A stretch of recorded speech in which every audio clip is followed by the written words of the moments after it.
NFL Monday Night Football, WWE Monday Night Raw, night 2 of the draft.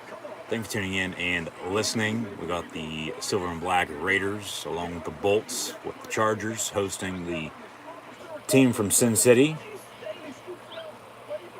WWE Draft Monday Night Raw in Nashville. Was at the draft on Friday night on SmackDown. Videos to be published tomorrow right here on the channel, so be sure to keep an eye out.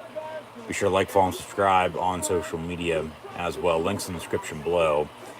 But we'll have kickoff momentarily with Monday Night Football. Of course, the Las Vegas Raiders coming in at 3-0. Last time they were 3-0 was in 2002. The Chargers are at 2-1. They only lost 2 weeks ago at home to the Dallas Cowboys, who won yesterday as well over the Carolina Panthers, handing Matt Rule and Carolina their first loss on the season. But tonight's Monday Night Football matchup between the Raiders and Chargers is the first meeting between the two teams in which both are above 500 since also the 2002 season, the very first season I ever remember watching football, as yesterday the Green Bay Packers at home defeated the Pittsburgh Steelers for the second time in my lifetime. The other, of course, Super Bowl 45, 10 years ago. Now, as we'll wrap up NFL Week 4 here in 2020, as mentioned, we'll kick off momentarily with the Raiders and Chargers in the one of the best, if not the best, division in the National Football League in the AFC West. I think the NFC West might have something to say about that, though.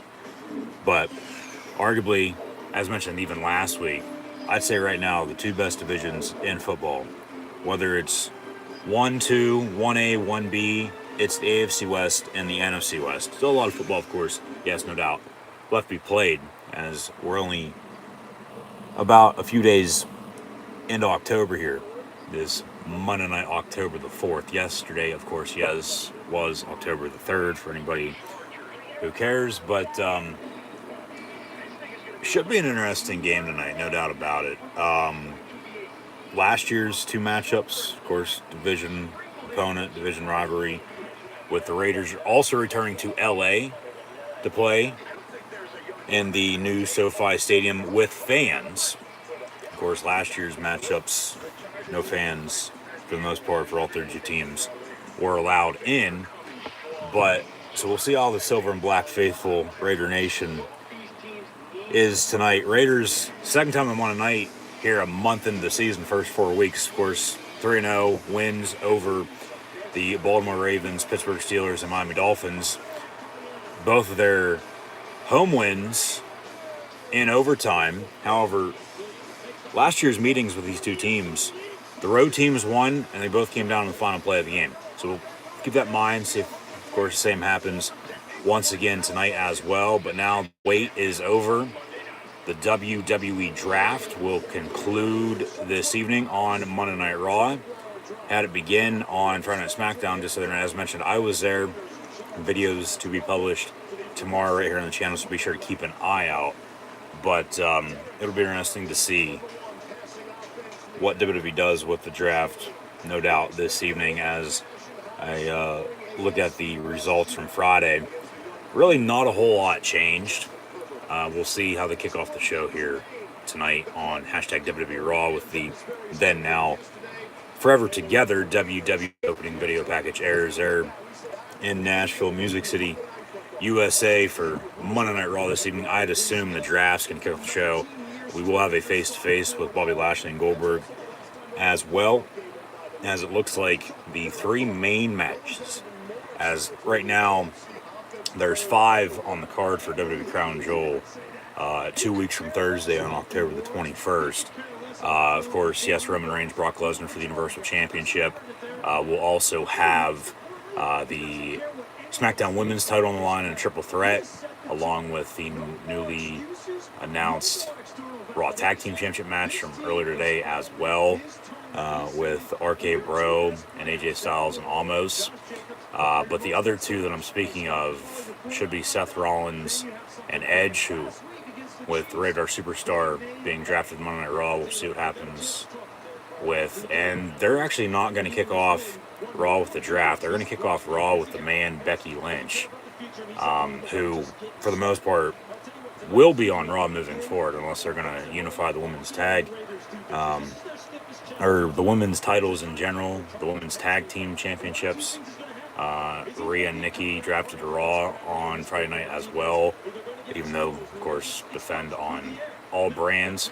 So it would be interesting to see, what happens there. But then that other match for Crown Jewel that I'm speaking of should be Bobby Lashley and Goldberg. So face-to-face with them tonight. I mean, other than that, I haven't seen anything else advertised other than the draft on Raw tonight. So we'll see, of course, what they have in store.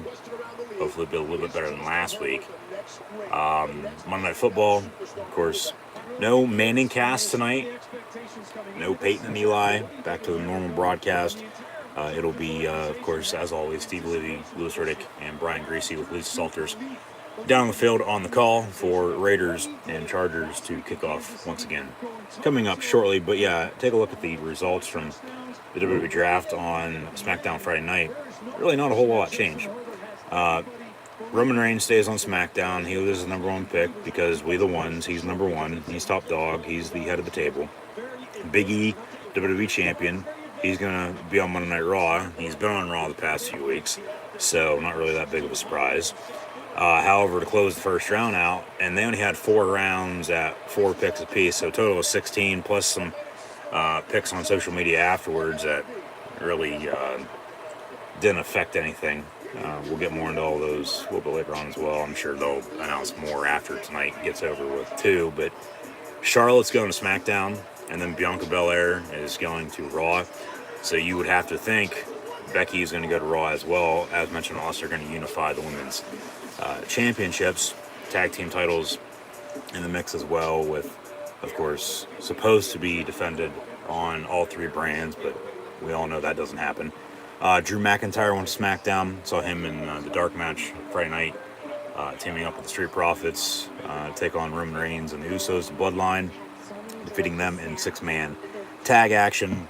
Have a video of the entrance of that, plus the finish. Keep an eye out for that tomorrow, along with the other 12 videos.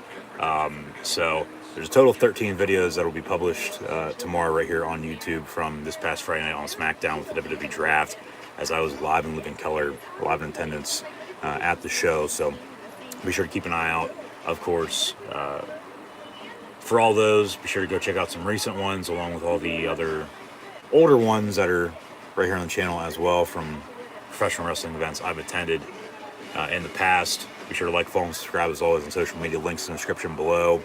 But also the WWE Draft, as Becky Lynch is now in the ring cutting promo. The Raw Tag Team Champions, RK Bro, stay on Raw. The New Day, they split them up again. Kofi and Woods go to SmackDown, and then Edge goes to Raw. And then in the third round, it was Corbin along with Hit Row get called up from NXT to SmackDown. So Corbin stays on SmackDown. That's what I'm saying. Not a whole lot changed, really. I mean, technically they can say they were drafted, but everybody for the most part's staying put, minus a few. Of course, Raw Tag Team and SmackDown Tag Team, and supposed to be NXT Tag Team Women's Tag Team Champions in the WWE up in the main roster. Rhea and Nikki are on Raw. Keith Lee's a Bearcat now, so they say he's going to be on Raw as well. He actually wrestled a dark match before the show last week. Here comes Charlotte now on Raw. I'd say they're about to unify these women's championships, if I'd have to guess. It makes sense, but really, I don't know. They'll probably keep them separate. Just with how thin the women's division is, and just how sort of not stale the feuds get or have gotten as of late, but at the same time, once again, we'll see what they do. I wouldn't be shocked if they just trade championship titles, as Of course, Charlotte's the Raw Women's Champion now on SmackDown. She'll have to become the SmackDown Women's Champion, and then Becky Lynch, who's the current SmackDown Women's Champion, going to go to Raw. She'll have to be the Raw Women's Champion, so they'll probably just switch the titles. They should unify them, though, I'd say, because they haven't done that lately. Who knows? Odds are in the air right now. Naomi and Jeff Hardy of SmackDown, and then Rey and Dom Mysterio, along with Austin Theory, getting called up, go to Raw as well. But that was the WWE draft, at least on Friday Night SmackDown. We'll see what they do tonight. Of course, they have an extra hour, so we'll be on until both Monday Night Football, Monday Night Raw wrap up here. But once again, thank you for tuning in and listening. Yeah, still about 5-10 minutes away from kickoff with the Raiders and Chargers on NFL Monday Night Football, as it'll be Derek Carr and the 3-0 Raiders taking on Justin Herbert and the 2-1 Chargers. As mentioned, the two matchups last year were won by road teams. Raiders won in LA 31-26, and then right before Christmas, the Chargers won in Vegas 30-27 on a Thursday night. So at least one of these two matchups, it seems like every year in this AFC West battle with the Raiders and Chargers, about to kick off in Monday Night Football here, they at least have one primetime game. Chargers coming off a road win against the Chiefs. Kansas City, of course, won yesterday as well on the road against the Eagles. They'll host the Bills now next Sunday night. Have live watch along reactions next Sunday. Doubleheader once again, as it was yesterday, with the Broncos and Steelers along with the Bills and Chiefs, the AFC Championship rematch from last year as well. But with 3-0 Raiders, as mentioned, 3-0 for the first time since 2002, their Super Bowl season. Last time they went to the big game, of course, lost to their current head coach and John Gruden, Tampa Bay Buccaneers at that point in time, because, of course, Al Davis traded him away the offseason prior. But Vegas is coming off a home overtime win, their second of the season. Of course, on a Monday night, week 1, defeating Baltimore in OT. Beat the Dolphins last Sunday afternoon. So should be a good one. Chargers are a 3-point favorite. Wouldn't be surprised if we get a defensive showdown, but I think everybody's expecting a shootout with as high-powered as both these offenses are. Josh Jacobs active for the first time since week 1 for the Silver and Black. Had 2 rushing touchdowns week 1 against Baltimore. Of course, did not play against Pittsburgh or Miami last few weeks, but both Kenyon Drake, along with Peyton Barber, more so than not, the Raiders are still able to run the football. So I'd expect, along with the Chargers as well, with Austin Eckler, both teams to establish a run game here early. Derek Carr is a little bit more experienced than Justin Herbert, but Carr right now, yes, along with Herbert coming off a Rookie of the Year campaign last year, DC's playing arguably his best football ever. And with all the weapons, expect a shootout. Expect some points to be, put up, especially as many and as close as it was last 2 games with these two last year. But like I said, don't be shocked if it's sort of a low-scoring affair. Not necessarily a defense showdown by any means, but what defense bends doesn't break when the game's on the line, and who can run the ball late and potentially run the clock out and pick up a win. Raiders trying to get to 4-0. They'd be sitting top of the AFC West if so. Of course, if the Chargers win, they'll both be 3-1 after week 4 here into week 5. Of course, bye week's going to be beginning here shortly, as we're now into October. But like I said a bit ago, there's still a lot of football left to be played. It's still early in the season, so like I said yesterday, if your team, whether they're undefeated or winless or somewhere in the middle right now, don't rule anything out. That's why they play the games, not decided on paper, decided on the field. All us so-called in quotes experts can say this and that, and really whatever the hell we want, and not necessarily get away with it, but make people believe that, hey, this is going to happen or that's going to happen. But even if they've played or haven't played before, the coaches are coaching, the players are playing, plain and simple. And however the game turns out, well, then voila, there you go. So, we'll see what happens here with Monday Night Football momentarily. But now on Raw, back to Monday Night Raw here, draft continuing. No action in that regard yet. But Becky Lynch, the man herself, kicks off the show. Charlotte came out, now Bianca Belair's out there. She was just drafted Raw. She's in all red. They're back in her home state of Tennessee. They were just in Knoxville a few weeks back for Extreme Rules on SmackDown for her homecoming. And then, of course, she challenged Becky at that pay-per-view last week. Lost again. Becky's still your SmackDown Women's Champion. Bianca's on Raw, though, now, and then Charlotte's your Raw Women's Champion, but Charlotte's going to go to SmackDown, and Becky's going to come to Raw unless they're going to unify the titles. And, okay, Becky, of course, would still be on Raw, Charlotte's still on SmackDown, but then all the women are, of course, facing one another as women's tag team champions are, and Rhea and Nikki, supposed to be at least, on all brands. We got a delay on Monday Night Football. What the hell is this?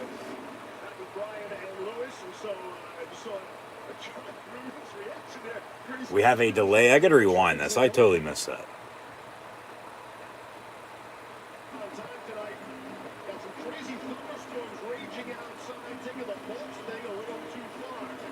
Okay, we got some Thunderdome action, some thunderstorms in LA.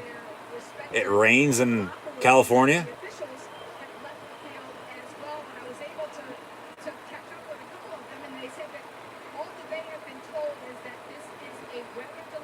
How the fuck are you in a weather delay when you're playing inside of a dome?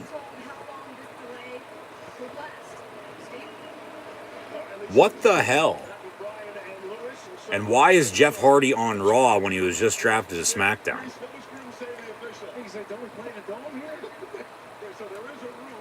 There is a roof. Yeah, a brand new SoFi Stadium that was $5 billion to build. You're playing inside of a dome, but we're in a weather delay? What the hell? So both teams are back in the locker room. Officials back as well. We don't know how long the delay is going to be, and now we're going to be a little bit behind. I get with the draft results, nothing kicks in until after Crown Jewel on the 22nd anyway, a couple weeks from Friday. So, actually, we're going to have a United States Championship match with Damian Priest and Jeff Hardy coming up on Raw. Okay, this is odd. This is a first, I'd say. Why the hell not?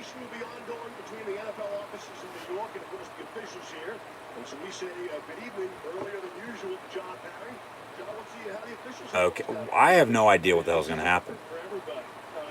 I think this might be the first time ever in history there's a weather delay for a football game that's being played inside.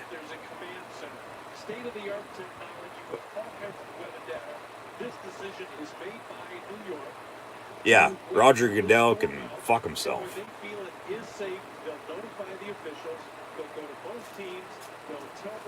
We don't know how long this delay is going to be. What the hell? How can you have a weather delay for football or any sporting event inside of a dome?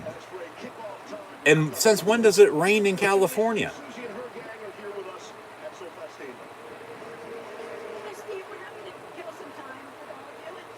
Okay, so they're going to go back to the Monday Night Countdown crew with Susie Colbert.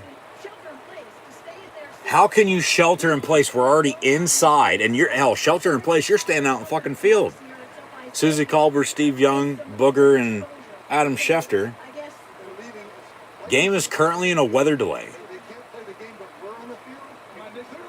This makes no sense whatsoever.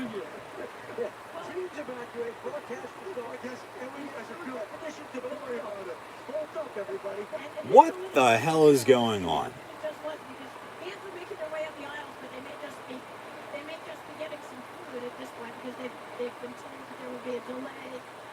Shit, that was a big lightning strike. Okay. I get the lightning, but we're not playing outside, folks. We're playing inside of a dome. What the hell has this world come to? What has football come to? The NFL in particular. How can you have a weather delay? This just absolutely blows my mind. How can you have a weather delay for a football game or any sporting event when the game's being played inside? There is a roof to cover. Nobody will be affected.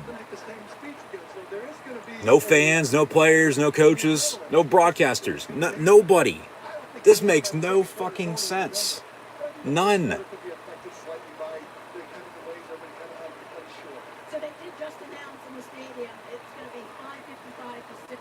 5:55 Pacific time. So we got about another half hour or so before they kick off. So we'll go past midnight tonight, I'd say, for this game, if I'd have to guess. So game scheduled now to start, kickoff at 8:55. So about a 40-minute weather delay we're going to be in.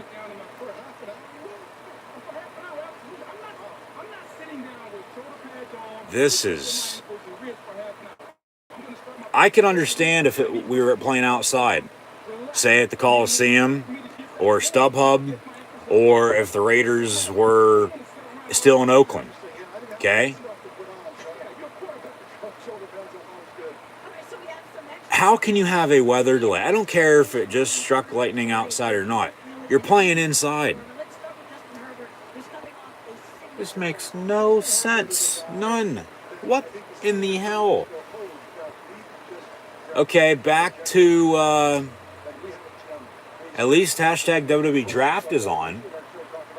At least Monday Night Raw is on here. WWE Draft continuing. We got Postman Adam Pearce and Sonya Deville making more selections tonight. So Becky Lynch is now going to be the top pick tonight going to Raw. So they'll switch the titles. Charlotte was drafted to SmackDown. She's currently the Raw Women's Champion. She'll become the SmackDown Women's Champion. And then Becky was just drafted to Raw. She's currently the SmackDown Women's Champion. She'll become the Raw Women's Champion. Unless they unify the titles. So that triple threat SmackDown Women's Championship at Crown Jewel with Becky, Bianca, and Sasha is going to be for the Raw Women's title now. The Usos on SmackDown. Who would have guessed that the Bloodline stays together, but the New Day doesn't? At least, yes, my tribal chief, Paul Heyman, praying, thank you. Thank you. He doesn't have to deal with Reigns. So Roman will be happy. The Bloodline sticks together. Bobby Lashley going to stay on Raw. They go to him backstage. Is Goldberg going to walk up? We're going to have a face-to-face with them two later on. They need to get the Hurt Business back together. They sort of did, but not really. Lashley coming off of a 6-month title run, losing to Big E a few weeks back via Money in the Bank cash-in. Sasha's going to stay on SmackDown. So what's the point of the triple threat match at Crown Jewel? Plus the King and Queen Crown tournament kicking off this week as well. King of the Ring, new Queen Crown tournament. They'll end that at Crown Jewel. Like I said, I get, okay, they're doing all this. But then even the draft results often takes effect until the day after Crown Jewel on the 22nd of October. And since we're in a weather delay, I have no idea why. We'll continue watching Monday Night Raw. At least Raw is on, like I said. At least it's on a Friday night just with SmackDown. But yeah, so here the first round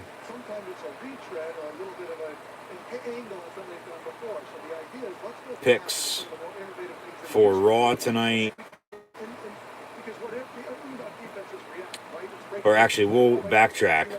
Remember, I mentioned there were some selections made on social media after SmackDown the other night. Akira Tozawa, the Alpha Academy, along with Apollo Crews, they go to Raw. Dewdrop, of course, Piper Niven, Drake Maverick, John Morrison, Nia Jax, 24/7 shit with Reggie and R-Truth going to stay on Raw as well. T-Bar, who's Dijak, he'll be on Raw. Teasing a character change. Maybe he'll go back to Dominic Dijak or Dijakovic. Zelina Vega going to come over to Raw as well. And then Aaliyah gets called up from NXT to go to SmackDown. Drew Gulak. They split up T-Bar and Mason T-Bar, what was left of Retribution. Of course, following Mustafa Ali. And surprised we haven't had any Mia Yim, of course, Reckoning. I get Slapjack, Shane Thorne debuted as fucking Crocodile Dundee a week and a half ago. I saw that firsthand as well. It was a dark match before SmackDown, before Extreme Rules. Yeah, they just need to cut some of their losses and move on. It's going to be a fresh start here. Back on Raw, though, we'll get the first full round results with those first few picks for Raw tonight and SmackDown. But the draft continuing, of course, Becky Lynch, the Usos, Bobby Lashley, and Sasha Banks. Raw, SmackDown, respectively. But then also to SmackDown. Speaking of Ali and Mansoor, they go to Blue Brand. Tony Storm going to stay there as well. So, yeah, hyped up. Not as good as it used to be, in my eyes, at least for the WWE draft. But back on Raw, like I said, we got a United States Championship match right now going on with Damian Priest defending against Jeff Hardy, who just got drafted to SmackDown. But nothing takes effect until after Crown Jewel, so that's why they're still rolling with what they're doing, which, once again, really still doesn't make any sense by any means, but they're going to do what they want anyway. So they hit a commercial break. In the meantime, actually, let's check out what social media is saying. Be sure to like, follow, and subscribe on those as well for what's left of it. Facebook, Twitter, Instagram, and right here on YouTube. Of course, Facebook, Instagram, and WhatsApp all down today. Facebook and Instagram, however, back up within the past 2 hours. So was able to publish on those, of course, reminding everybody to tune in this evening. But we're in a weather delay on Monday Night Football. Pat McAfee, what's going on? Isn't this Spaceship Stadium a dome? Yes, exactly. It's a fucking dome, but we have a weather delay for a football game that's being played inside. How? I have no idea.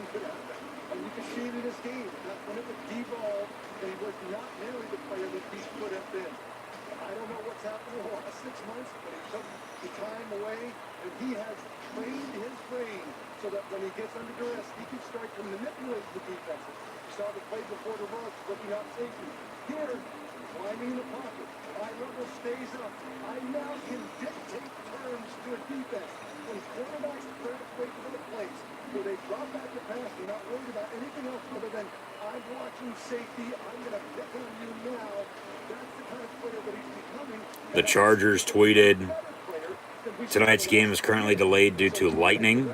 Who would have guessed it? The Bolts at home, the Chargers, as a lightning bolt struck down in LA. We're in a weather delay, lightning delay on Monday Night Football with the Raiders and Chargers. Kickoff time still to be determined, but 8:55 they say, so still about, and once again, another half hour or so. It's like you play inside of a fucking dome. I don't care if there's a retractable roof on it or not. When it was shut and everybody's inside and you're playing in a dome, how can you be in a weather delay? Nobody is affected. But now the big question is, how does this affect both teams? I mean, at least it's not in the middle of the game. At least it's just, okay, you go back to the old school kickoff time of Monday Night Football at 9 p.m. Eastern time. And then, basically you just get a longer pregame. But both teams aren't on the field warming up. You don't want to warm up too much. Both teams got sent back into the locker room. Officials did as well. So, yeah. I have no idea how this game is going to go now. It'll probably be as it would have went, of course, when this game was post-kickoff. Hell, we'd probably be in the middle of the first quarter right now. But at the same time, nothing's probably going to change. Nothing's probably going to change. So 26 minutes until kickoff. You gotta be kidding me. What the hell?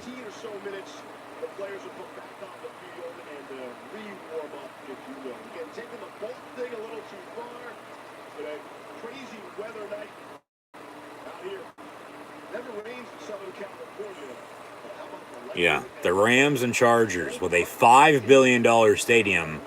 That's a dome you play inside, but for the first Monday night game at home for the Chargers, with fans in attendance, second year of SoFi Stadium, we're in a weather delay right now.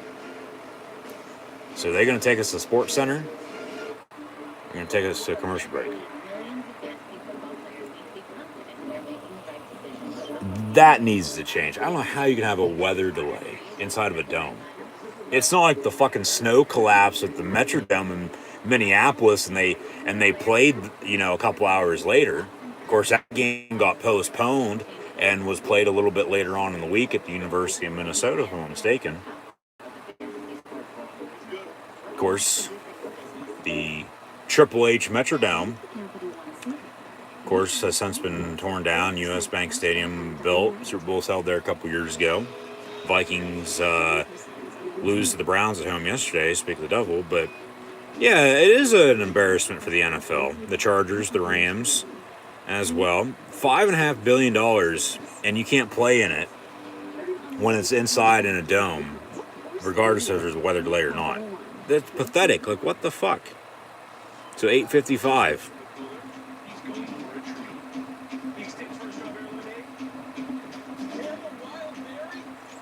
There's the Eli Manning meme flipping off the camera, giving the double bird.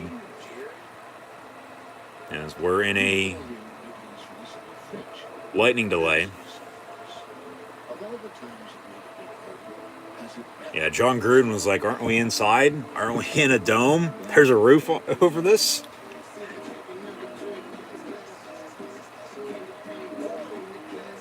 What a day. I mean, Facebook, Instagram, go down. Got a weather delay for Monday Night Football for a game that is being played inside. How does that make any sense? It's a rhetorical question. It doesn't, believe me. What the hell? I have no idea what to think. None. Like I said, though, at least this happened before the game kicked off. But just think, what if they get another lightning strike? It's another half hour. That's just how it is anymore. Because everybody's a bunch of fucking pussies. And Roger there, well, speak of the devil, there's one of those that I just named off, but no.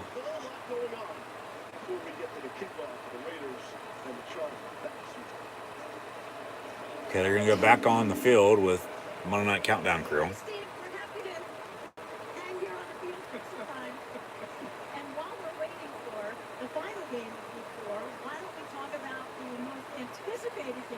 Yeah, but like I said, at least this happened now before they kicked off rather than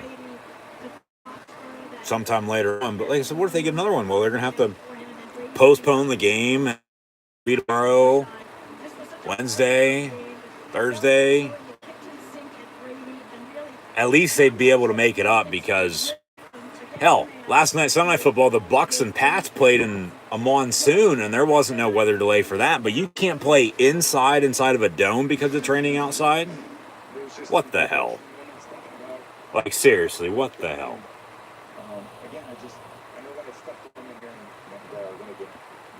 Of course, they're going to recap that Bucks-Pats game from last night. Austin Theory comes out with his phone confronting Jeff Hardy, who's cutting a promo in the ring on Monday Night Raw. But no, I just don't get how you can have a weather delay for a game that's being played outside. Like, it makes no sense. None. With a capital None.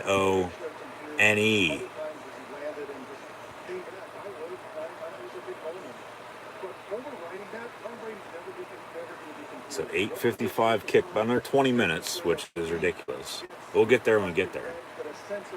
Austin Theory taking a selfie with Jeff Hardy, and then he attacks him. I've never liked Austin Theory. I don't get him. I guess he's gonna... Like, come on, what the hell? How can you be once again on a weather delay for a game that's inside? Okay, some players, Raiders are about to take the field. We're 8:55 Eastern. You know, it's, like I said, old school, 9 p.m. kick for Monday Night Football. We'll just go past midnight. Be about a 4.5, 5 hour stream. Raw's going to be over, hell, probably before halftime. Gruden back out on the field as the silver and black enter. Let's go. Let's fucking go. So at least they were only back there for about 15, 20 minutes or so. But how can you... It's like saying, as the Raiders do get a big round of back in... Okay, so we're back. Should be all right. Chargers about to enter. Okay. What the hell is that thing? Some crystal ball? Charger? I'm like, what the hell?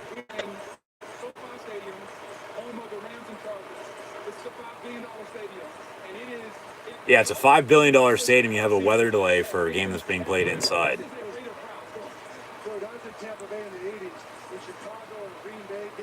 It's like teams have played hurricanes before. Teams have, you ever hear of, as there is Mark Davis, the owner of the Raiders, son of the late great, just win, baby, out. But yeah, that weather delay, I have no idea what to think. Just makes no sense. Orton's back on Raw, though. Randy Orton, Matt Riddle, RK Bro. Going to defend against AJ Styles and almost a crown jewel. What do we got on Raw now? Who's this? Shayna Baszler? Yeah. Okay. Queen of Spades. She'd be an interesting choice to go to SmackDown, maybe. They're going to really split her and Nia up. Nia is going to be off TV, though, for a little bit, it seems like. But at least they finally broke them up. But moving forward, who knows what will happen.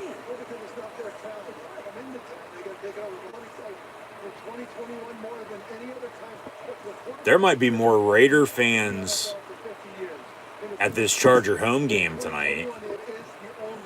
Just like a few years back, a few other opponents that rolled into the Chargers makeshift home for a few years before the stadium was finished. Not playing at the Coliseum because that's where the Rams were playing at. Yeah, Raiders going to take over L.A. They were in Oakland, okay, L.A. Back to Oakland. Now in Vegas. The Raiders are the Raiders regardless of where they're at. They're 3-0 on the road, taking on the 2-1 Chargers. Dana Brooks back on Raw, going to face off against Shayna Baszler coming up on Raw, coming up shortly after this next break, it looks like. Yeah. But I'm just ready for a game inside. You know, it's like I'm trying to think of a good example.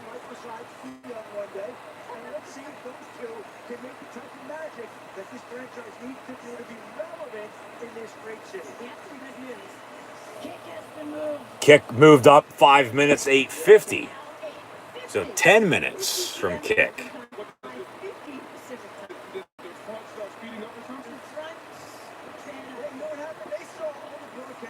The front sped up? No, I feel like this is a ploy to draw these ratings, but there was an actual weather lightning strike, so you can't say that.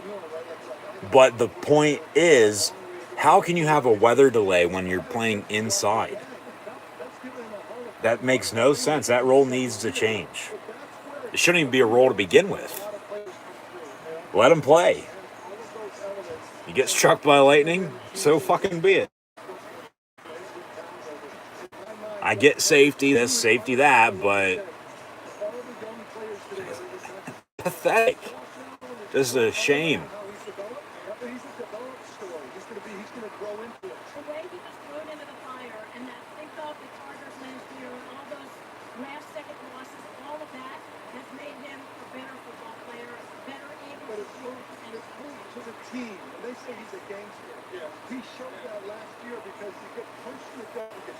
All right, 10 minutes away from kick.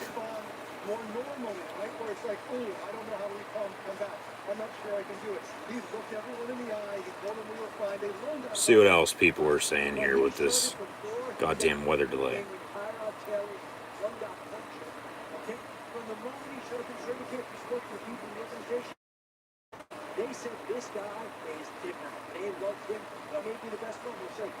Yeah, exactly. Indoor stadium isn't supposed to have this type of an issue.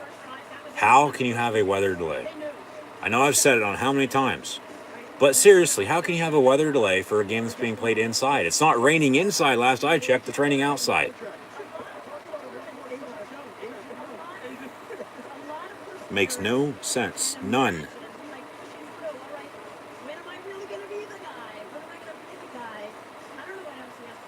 And the other thing, too, like I said, there's no Manning cast. There's no Peyton and Eli tonight. It's your normal broadcast, which I would normally have on to begin with. I like watching it that way, and then I'll see the highlights, updates from the other, a little bit later. Of course, that's not on this week, next week, or even the week after. They'll be back at the end of the month. But like I said, I would think the game plan really isn't going to change. If this happened, in the middle of the game, right before halftime, I would think they'd roll through it. There wouldn't be a halftime then because that halftime would be part of the delay. They'd just start from the end of the second quarter and roll right into the third quarter. But then if it happened, because it's not like after a certain lap, say at a NASCAR race, they can call the race, as they did today, actually, with more rain at Talladega, as it was postponed from yesterday to today, and then cut short as well. But they finish it. This is like this lightning delay inside for an NFL game playing inside of a dome. It's like that games. It's so stupid as if games end in a tie at the end of overtime if nobody scores. That needs to change. Seth Rollins getting dragged Monday Night Raw in the meantime. So they'll continue edging Rollins on Raw, it looks like. Becky's on Raw, though, too, so makes that much sense. I get that. Okay. What else we got? Who's going to SmackDown to make up for Rollins' absence. Raw might have some depth, might have some players after this. I'd say Finn Balor is going to be going. Who's going to SmackDown, though?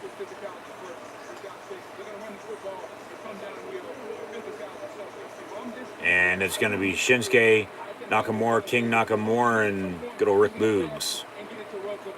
So Priest will stay on Raw as the U.S. title holder, and Nakamura going to stay on SmackDown as the Intercontinental Champion.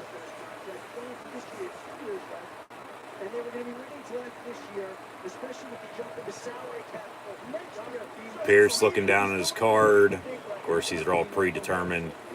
It's scripted, folks. It's pro wrestling. Storytelling. Damian Priest going to go to Raw. Yeah, so that's the thing. It's not like a whole lot's changing. Maybe a few big moves, but nothing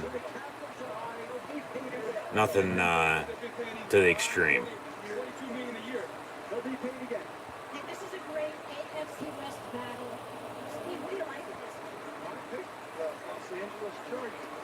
I think the Raiders are going to win this, to answer Susie Calder's question. I think they'll get to 4-0. Sheamus going to go to SmackDown. Okay. He's out injured, though, right now, so we'll see when he comes back. But he's going to be on SmackDown. And then we'll see who's going to be a free agent and all that afterwards, minus Brock Lesnar.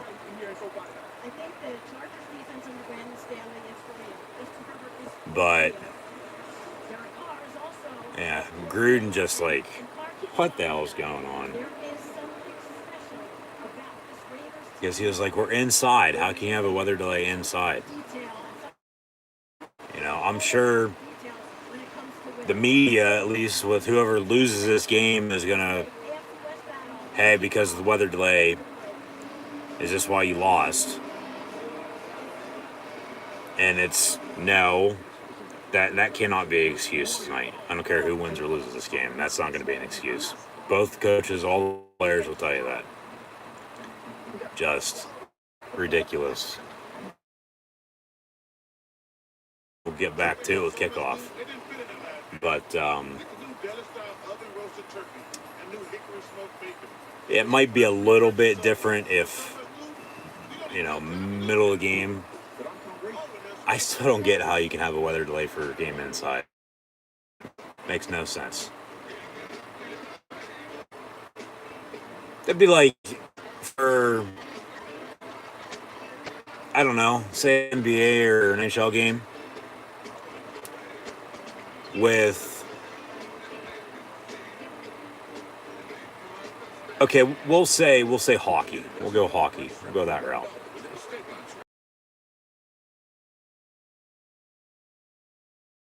We will, I guess. If the ice melted and it was an issue, okay, I could see that much. But then, even for malice at the house for basketball, it's off the game. You know, that game was never finished, but that was under a minute to play anyway. But that's like for something inside with a roof on it. But it's raining outside, okay? But there's a weather delay. There was a lightning strike, like I said. If there wasn't, and then there's still a delay, well, then they could say that's a ploy for ratings, get people in. Of course, lines were long because 3-hour time difference, you know, out west. Game's kicking off at 5 o'clock, now 6.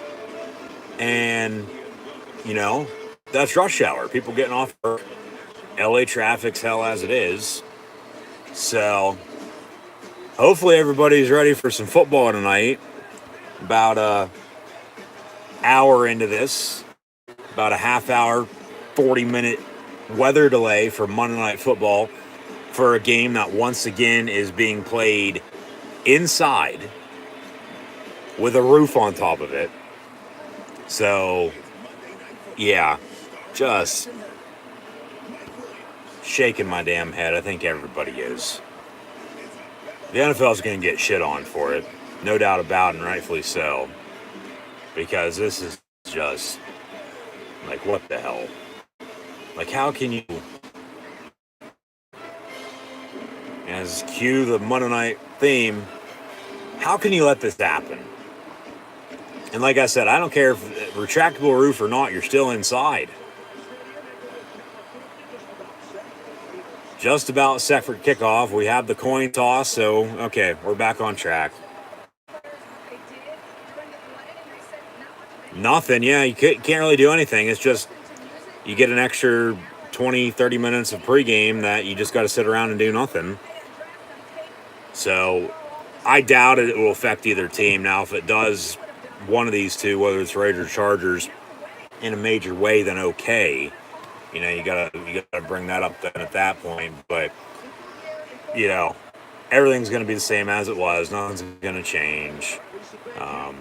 We're just going to start here about a half hour, 40 minutes, a little bit later than expected. And we'll have kickoff coming up in a few seconds.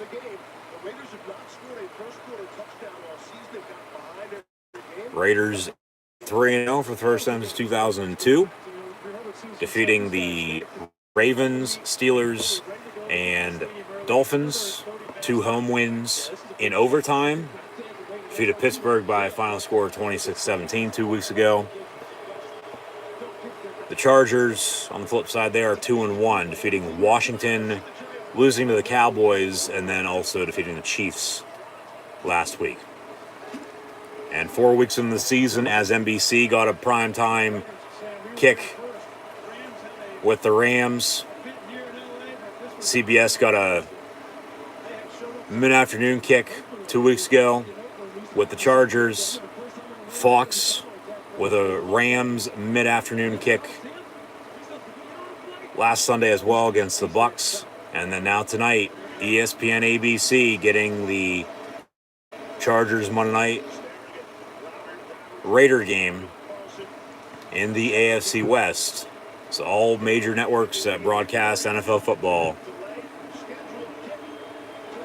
will now have one, whether it is a Ram or a Charger home game, in the books to begin 2021 with fans back in attendance, coming off of the first weekend with a Ram and Charger home game on the schedule as well. We're underway on Monday Night Football with the Silver and Black Raiders and the Bolts, the LA Chargers, with a lightning bolt strike to give us a lightning weather delay, about a half hour, 40 minutes of that. Now, however, kickoff underway, touchback on the kick, 1st and 10 Chargers from the 25-yard line, right to left across your television screen, ready on auto dial. Thanks for tuning in and listening. I'm your host, Encyclopedia Sports, Cohan Luke 96. Pass for 5 yards complete from Justin Herbert to number 13, Keenan Allen.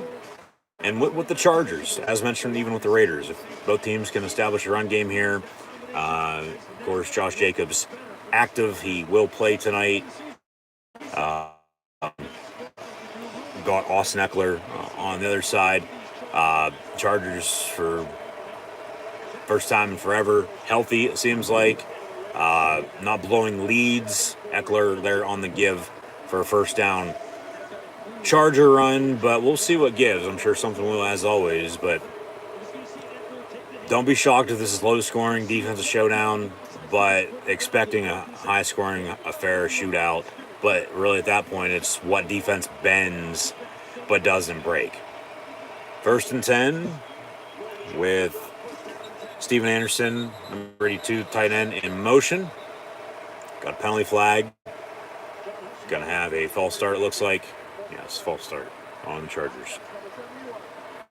And that is on the starting lineman, former Steeler from Bloomsburg, Matt Fodder. So 1st and 15.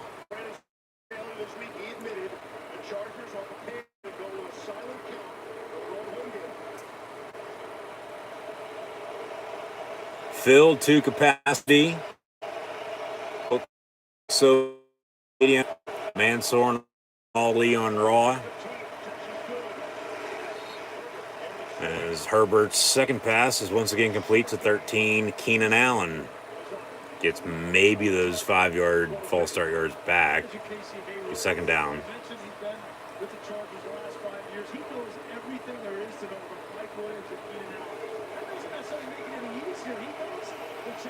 I've been in a few weather delay streams for a few football games. Doesn't happen very often. Got an offside now on the Raiders, so referees are already trying to take over. Well, yeah, Crosby's clearly offside on that, but still. Looks like Mansour and Ali will take on Humberto Carrillo and Angel Garza in a tag team match on Monday Night Raw. First hour, really not that good. Herbert down the middle, caught by 87. Jared Cook, first down. Bolts. Maybe that lightning strike for the Chargers to get this weather delay will help them out and throw off the Raiders, and maybe we have a blowout on our hands. I have no idea.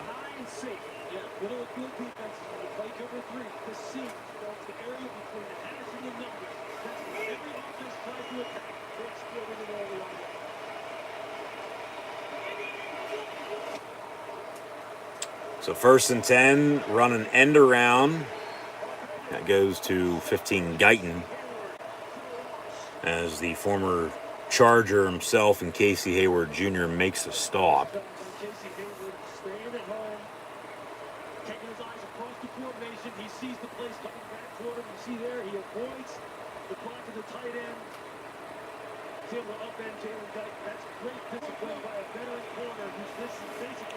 And now with a 2nd and 11 ball at the 38-yard line, out of the eye. Herbert on a pump fake, going to give to Eckler. Eckler jukes a man, stiff arm to another, breaks a tackle. Big first down run for Austin Eckler. Looking like LT out there, running the football for the Chargers. Picks up a Charger first down. Good block up front. Juke. Stiff arm brought down inside the red zone. Right inside the 20-yard line. And now Eckler, he limps off. He's going to get checked out on the sideline. Not a good thing for the Chargers. Offense, defense, special teams. They always battle injuries. Pass going to be caught by, thrown to number 22, Justin Jackson, former Wildcat from Evanston, Illinois. Quick tag team match on Raw with Humberto and Angel Garza picking up the win. What's the point? Why am I watching Raw again tonight? Now here comes Big E at the 9 o'clock hour. Raw should have took advantage of the weather delay on Monday Night Football. They didn't, but I'll digress. We'll move on. Handoff Jackson again. He's going to lose a yard on 2nd and 3 to bring up 3rd and 4. 10:25 and counting to play here in this first opening quarter on Monday Night Football, minus the weather delay.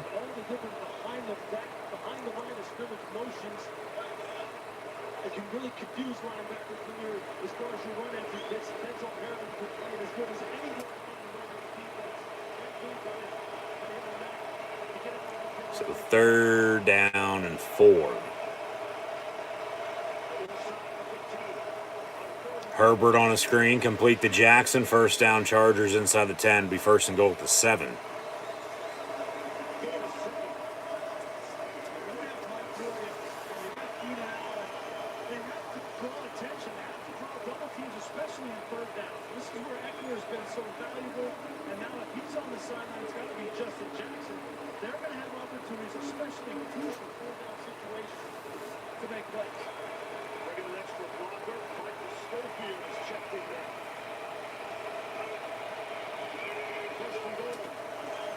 Herbert going to give to Jackson. See if Eckler ever comes back in or not. He know what he did. He seems like he got real banged up, though, and he was limping off the field. And he's getting checked out in the tent right now as I speak, so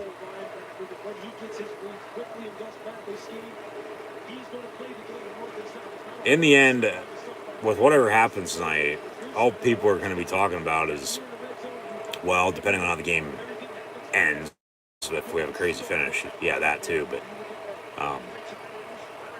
or if one of these teams are real true contenders, everybody's going to be talking about the damn weather delay, saying how can you have a weather delay inside when it's raining outside and you're playing inside? Yeah, that made no sense. I think they realized they fucked up after they made the decision to postpone it there by about a half hour.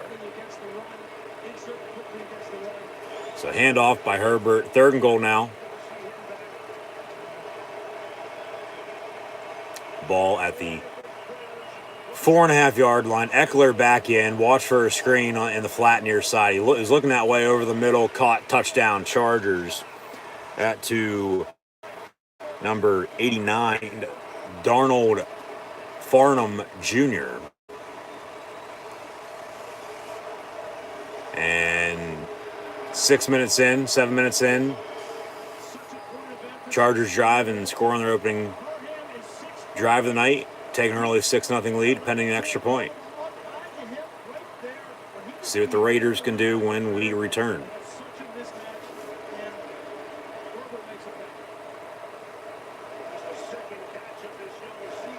And the extra point up and good. LA with a 7-0 lead. As they are hosting the Silver and Black Raiders here tonight on Monday Night Football. 3rd of the 4 Raider games I've covered here so far this year. Of course, week 1 on Monday night at home against the Ravens. They played the Steelers week 2. Now tonight, of course, just missed last week with the Dolphins overtime win for him, but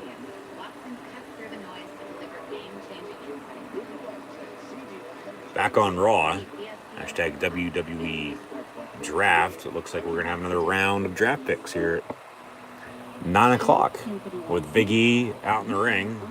So we'll see what they have in store for him.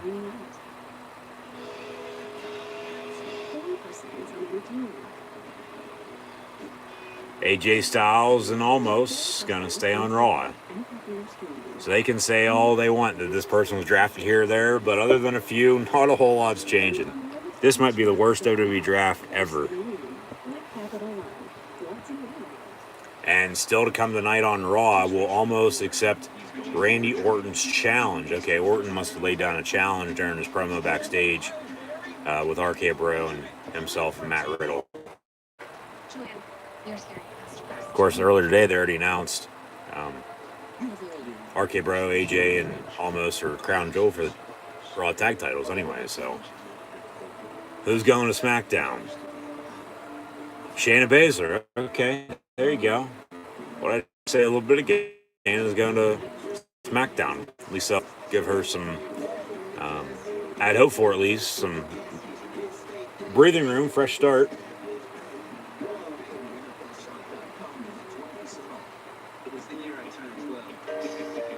Now what do we got? Who's going to Raw? And Pierce just dropped his card. Kevin Owens is going to Monday Night Raw. All right. Bonger's with the company for one, but Kevin Owens going to Monday Night Raw.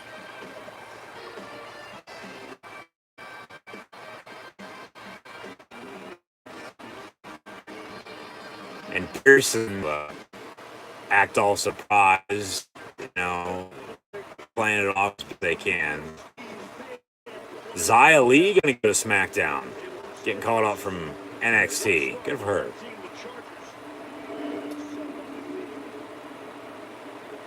So it looks like SmackDown's going to have some fresh faces. Raiders on the return out to the 30. First down for Carr and company from there.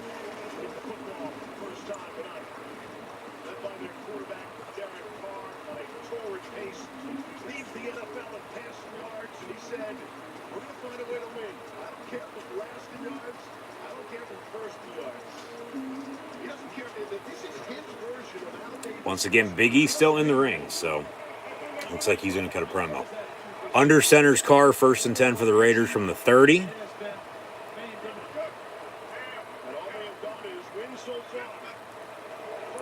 He's going to hand off. There's Josh Jacobs for 2 yards. First game he's played in since week 1. Had a foot injury, but back active tonight. See if Darren Waller has a night once again here on Monday Night Football. Ruggs in motion.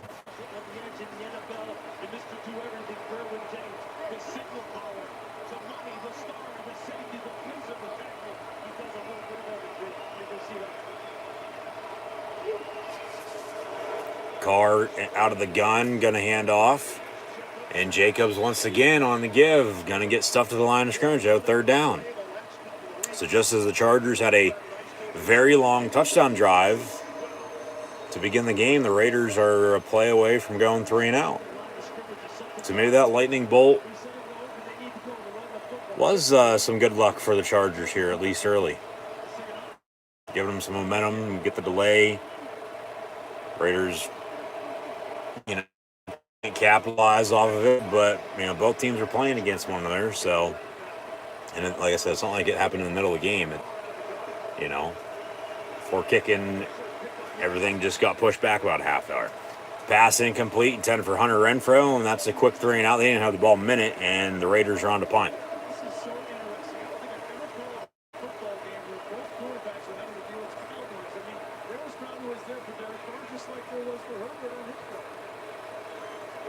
So this crowd seems split. Of course, it's a Charger home game, but the Raiders, of course, as always, travel well, especially on the West Coast, especially in the state of California, for one. Chargers on the punt return, though, from inside the 15. Down goes KJ Hill around the 22, and it'll be 1st and 10 for the Chargers from there when we return next on Monday Night Football.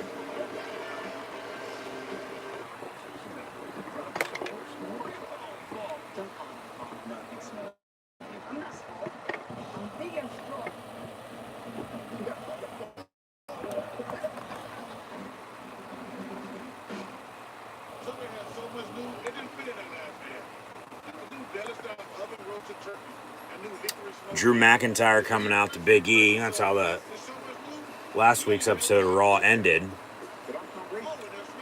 Drew going to go to SmackDown, though. So at least we might have a small little WWE Championship feud with these two before these draft results take effect, but we'll see. We'll see.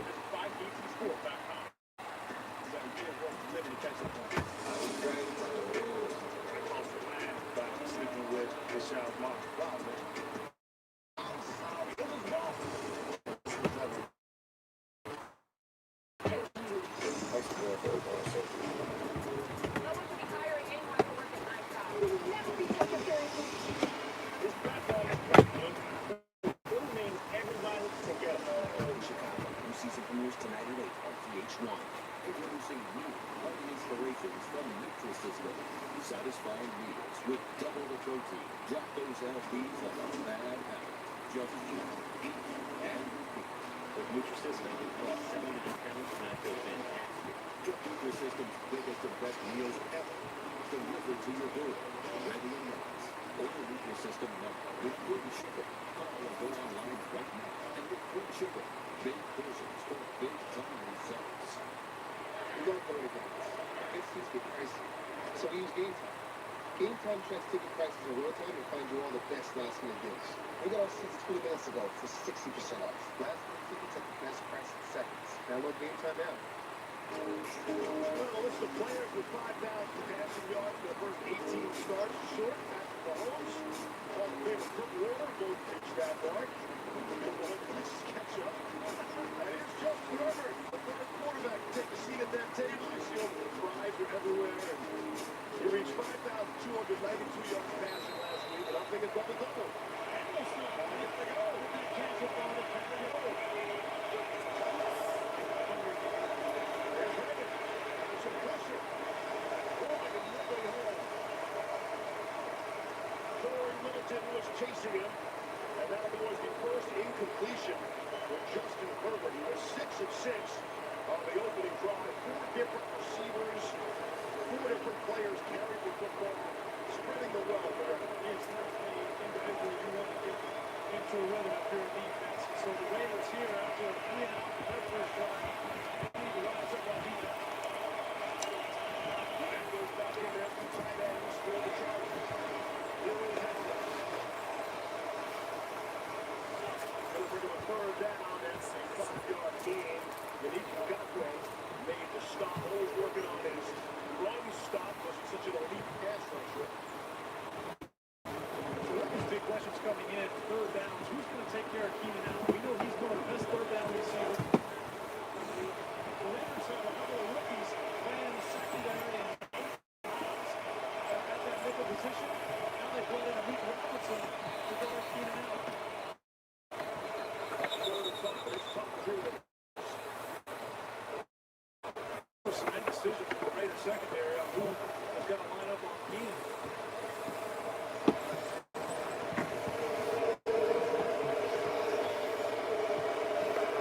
The problem is, when you have a Mike Williams and you have Keenan Allen, who are you going to double? Who do you feel comfortable leaving one-on-one? If you're John Gruden, if you're Gus Bradley, Trayvon Mullen has really gotten better for us. I think they feel comfortable with him playing man-to-man coverage. And Casey Hayward is a vet. But how are they going to handle the slot with Nate Hobbs as a rookie is the question. Okay, back on Monday Night Football, Monday Night Raw, after a brief timeout. We have a 3rd down and 5 for the Chargers. Raiders timeout. LA leads 7-0 at home against the Black. 5:42 to play in this opening quarter. Herbert out of the gun, looking to throw. Ball going to be batted down the line of scrimmage. Incomplete. So just as the Raiders went 3-and-out on their opening drive, the Chargers also go 3-and-out on their second drive. But they drove 7-minute touchdown drive to begin the game. That's why they lead right now, currently 7-0. Back on Raw, though, as well. As mentioned, Big E was in the ring. Drew McIntyre sort of challenged him last week to close out Raw. McIntyre drafted SmackDown during the draft on Friday night. But draft changes don't take effect until after Crown Jewel. Punt almost blocked. And then it's going to take a Charger bounce inside the 30 down at the 23. Going to be roughing the punter. But McIntyre came out on Raw here tonight as well. It looks like he is continuing to challenge Big E. So like I said just a minute ago, we'll see if we get a brief WWE Championship feud with these two, with Big E going to be on Raw, and then also McIntyre going to go to SmackDown. Here come the Dirty Dogs, Rude and Ziggler. And then we take a flashback to when Big E was Dolph Ziggler's bodyguard, if you will, when Dolph cashed in his Money in the Bank, became World Heavyweight Champion, defeating Alberto Del Rio after WrestleMania. And then Big E winning Money in the Bank as well, cashing in on Bobby Lashley a few weeks ago. So, a tag team match with these four. Big E and McIntyre teaming up to take on the Dirty Dogs. We'll see. But as the night progressed, following the. But thanks for tuning in and listening.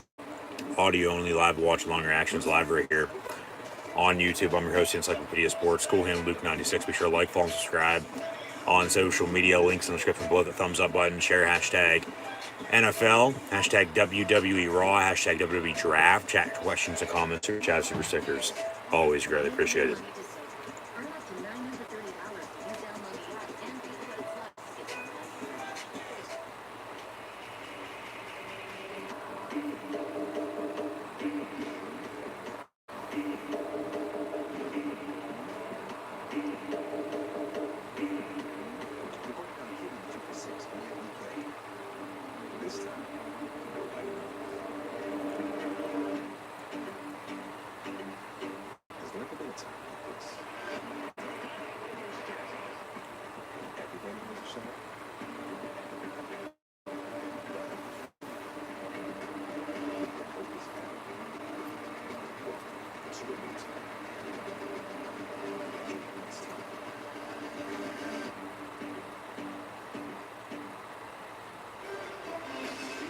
Monday Night Football is brought to you by Progressive Insurance. So when you bundle auto, home, and motorcycle insurance with Progressive.com, so you'll let you carry yourself in. And Burger King, keep it real meals only at Burger King. Justin Herbert, been a Chargers fan since he was a kid living in Eugene, Oregon. And when he was 9 in the 4th grade, he planned out his life goals. Kid knew exactly what he wanted to do, be a professional football player and live in Los Angeles. Fish pizza, they say. Never had fish pizza. Here's Carter Blow. Push to 10. Wanted to hook up with Brady for a little behind the side and Samuel on the cover. See that right there? Have you ever had that fish pizza? Could he be missing a comma? Could a fish? Yeah. He doesn't like pizza? I don't know. I love how he spelled it. He knew what he wanted to do early on. That's his goal. Pasta, pizza, and grapes. But it's not enough to just say, I want to play pro football in the NFL. He picked his team and his city. And here it is. As Brandon Staley says, be detailed, be specific.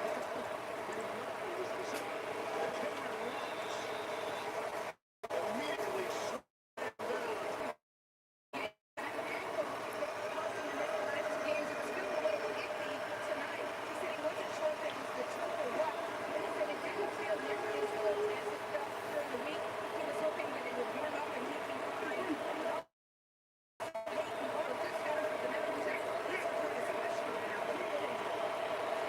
The Bears have been remarkably healthy so far this young season. Kenyon Drake is in there.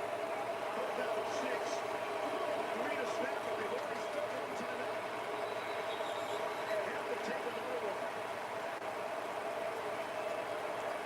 With 4:35 to play in the first quarter, the Raiders are down on 1 timeout for the half. An opportunity to tell you about Major League Baseball postseason. Starts tomorrow, 8 Eastern on ESPN. The AL wildcard game, but the Yankees and Red Sox, that sort of sells itself. I didn't say anything else.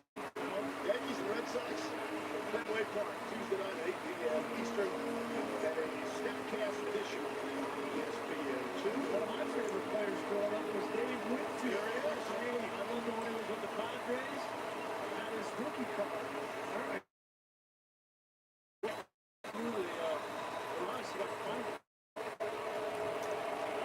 There's Matt Scherzer. Dodgers will have a home wildcard game on Wednesday here in LA against the Cardinals. You say happy birthday to Dave Winfield, turned 70 yesterday. Third out and 6. Pressure to Back to it again. Got a strip sack fumble. Chargers recover. Actually, the Raiders come up with it. It'll be 4th down. Okay, so quick recap here real quick. Weather delay, Monday Night Football. Started about a half hour, 40 minutes late. And the Chargers drove and scored on their opening drive. Since then, the Raiders went 3 and out. The Chargers went 3 and out. Raiders just called their second timeout. All get strip sacked and go 3 and out again. Raiders on to punt here. 4:10 to play in this opening quarter. Chargers get the football back. Up 7-0.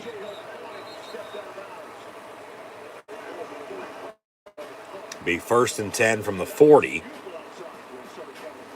As yet, now it looks beautiful outside.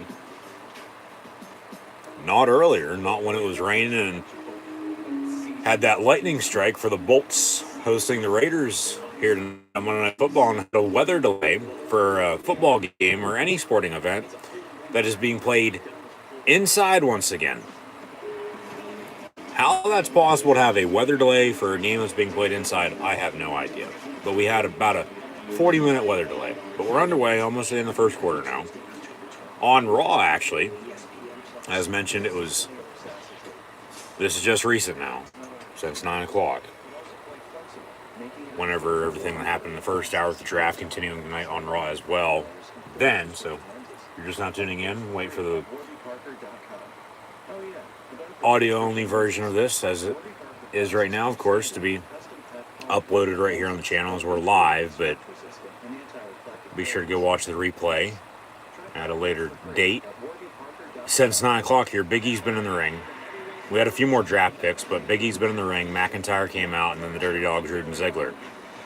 They recap, and like I said, in the long run, we're either probably going to get a singles match between, Big E, Ziggler, Big E, Rude, however they want to do it, okay, but for the most part, probably a tag team match. But then also, they were showing some old footage telling the backstory with these four. Of course, with Ziggler and Big E.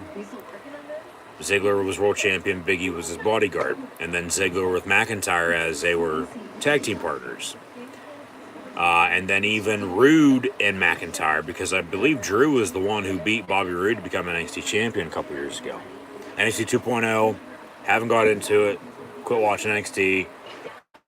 For the time being, at least. We'll see if I ever get back into it or not at some point in time down the road. But that's where we're at for Monday Night Football and Monday Night Raw right now.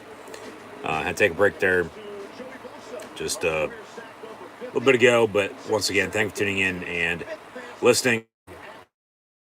Like, follow, and subscribe on social media. Links in the description below. So, Chargers getting the football back now. See if they can get a drive going. 1st and 10 from the 40. On Raw right now, it's Big E and Drew McIntyre taking on Bobby Roode and Dolph Ziggler. And big first down pickup for the LA Chargers. That went to, once again, number 15, Jay Guyton, who 25 yards down the near side, first down Chargers. Yeah, nice run.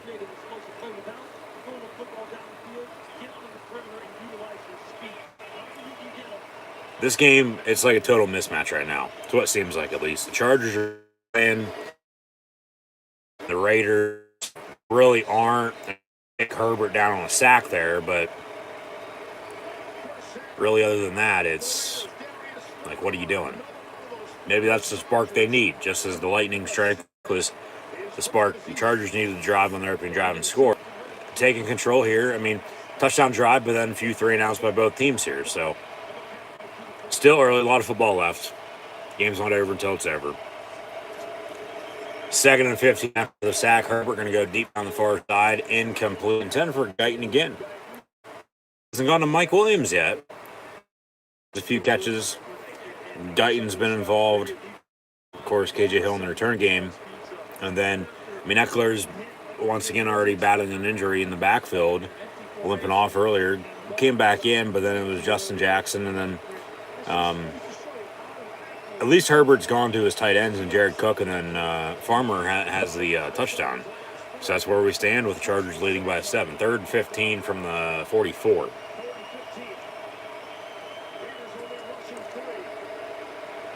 Herbert just going to dump it off on the screen near side. Justin Jackson gets to the 40. Good defensive stand there by the Raiders, and the Chargers will punt. Raiders have to get something going on offense, though, when they get the ball back, because if not, and we're just going to play the punt game, for at least now, 3-and-out, 3-and-out, 3-and-out. Defense is playing well, but offense can't get rolling. Well, the Chargers already have a 7-0 lead, and if this stays put, they're going to win. I hope to God we see a little bit more action, but like I said earlier, don't be shocked. Especially with everybody saying it's going to be a shootout, a high-scoring affair, which I wouldn't be shocked. They run a fake punt, and then it falls incomplete. Hunter Renfrow, who was on the return, noticed it was a fake punt, came up and drilled the guy and jarred the ball loose, incomplete. That's going to be the spark the Raiders take if they can drive and tie this ball game up here at the end of the first quarter. They run a fake punt, a punt pass. And Renfrow on 4th and 15 comes up and drills the guy. Boom. And the coach almost got in the way, too, one of the assistant coaches for the Chargers on the sideline. He caught it, and then because of Renfro's hit, the ball came out and fell incomplete. That was a good play call to go for a fake punt. I mean, of course, you're not going to pin the Raiders deep now. Silver and Black going to get some good starting field position. 41-yard line, they got 59 yards to go for pay dirt, 1st and 10. That's the spark they're going to need to get a good drive going to tie this game up right now. False start. Already shooting themselves in the foot. Because if you can't drive after that, you're going to have some serious problems all night. Because it's not looking good for them to begin with. False start, 5 yards, they'll replay 1st down. Trying to take advantage of this great field position, but they get the penalty. There's nobody out here, and so Hunter Renfro is right here, and he's looking right at it and understands, wait a minute, I got a problem here. If they snap this, he starts running. Yeah, why wasn't the Raiders, or why weren't the Raiders, and then Carr going to go down and sack back at the 25-yard line, so 2nd and a mile. They cannot convert, they cannot capitalize off of this fake punt. Of course, stopping the Chargers on that fake punt, but why did they have anybody lined up to cover that? And then maybe the Chargers noticed it, and that's when they decided to run a fake punt, and then it, bit them because Renfro came up from the return to make the hit and cause the incomplete pass. So 2nd and 25 now for the Raiders. They're going the wrong way. Carr going to roll out near side. Screen complete to Jacobs. He gets 2, maybe 3 yards. So 3rd down and long.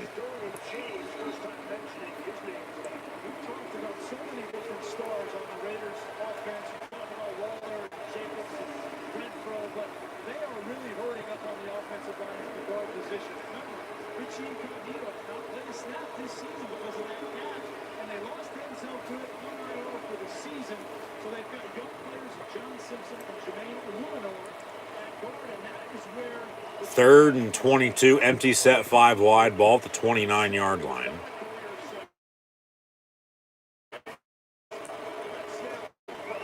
Carr just gonna he's gonna get back to the original line of scrimmage.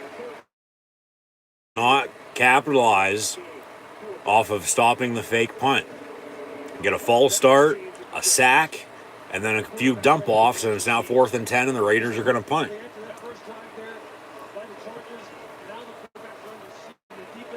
That's just bad. Bad.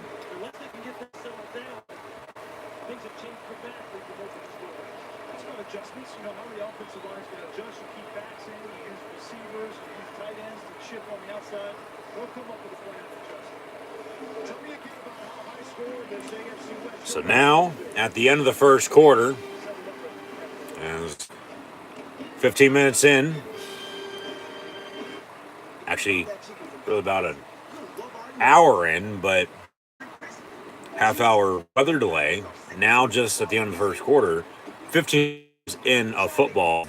At the end of one, we have a 7-0 lead by the Chargers. Return.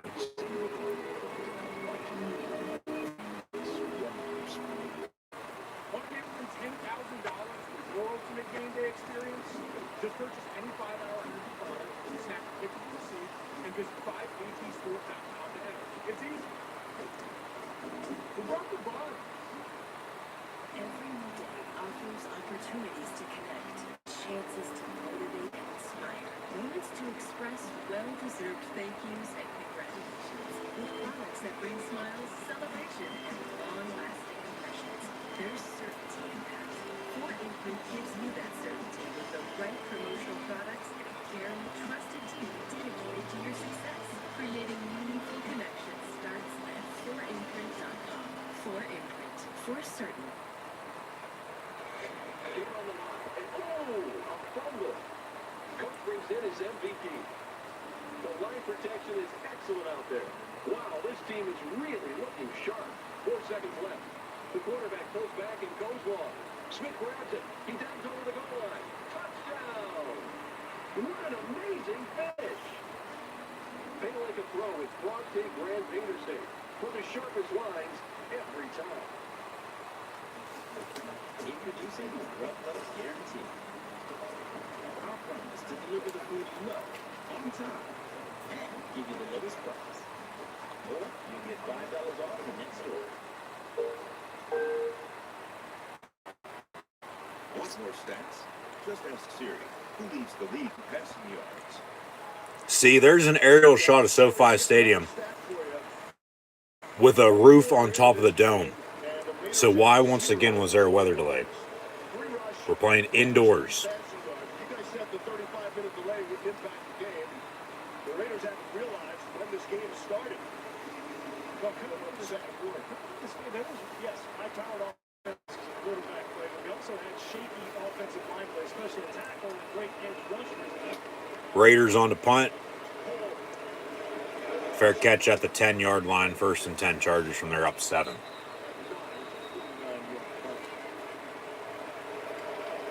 Couple of head coaches who have a special connection.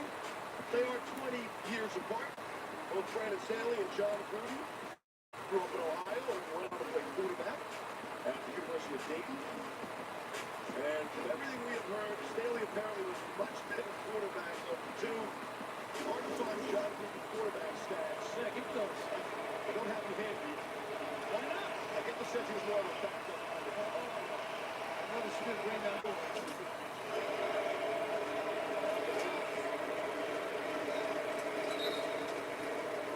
Love how they describe Brandon Staley. It's like taller than Don Flutie. Staley, a 2-year starter quarterback for the Flyers, got him to a 16-5 record. Eckler on a 5-yard run to bring up 2nd and 2. 2nd and 5, excuse me.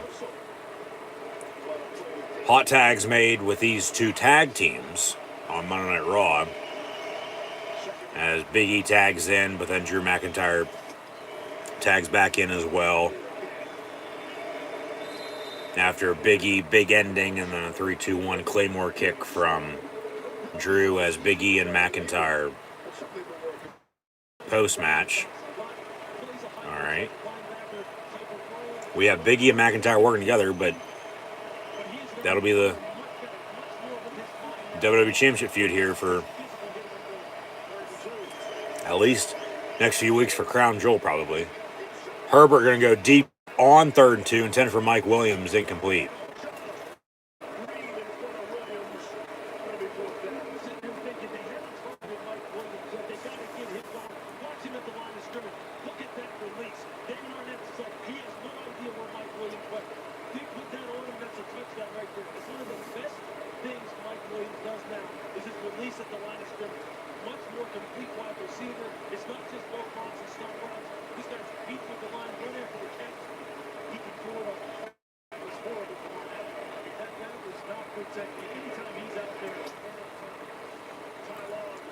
Another Charger punt almost blocked. And now Hunter Renfrow on this punt return. That wasn't a fake punt either. Gets to the 40-yard line. They're going to get a horse collar tackle on the return. 15 yards, automatic 1st down for the Raiders. They'll be inside Charger territory here.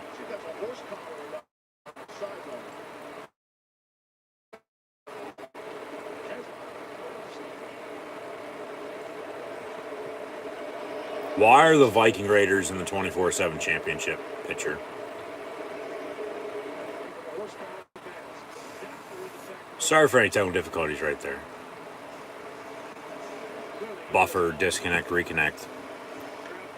But, yeah, what the hell is WWE putting their Raw come to? There's Apollo Crews coming up to Reggie as he's going to run off. Like, what the hell? Okay, Josh Jacobs up the middle for 5 yards, 2nd down. And now Charlotte warming up backstage. We'll have her and Bianca Belair in singles action tonight on Raw. 2nd and 5, though, for the Raiders here. Early 2nd quarter from the 39. Kevin Owens coming out on Monday Night Raw. Just drafted earlier tonight. Defeated Corbin on SmackDown the other night. Kevin Owens back on Raw. Gets a big pop. Looks like he's going to have Kevin Owens show, maybe?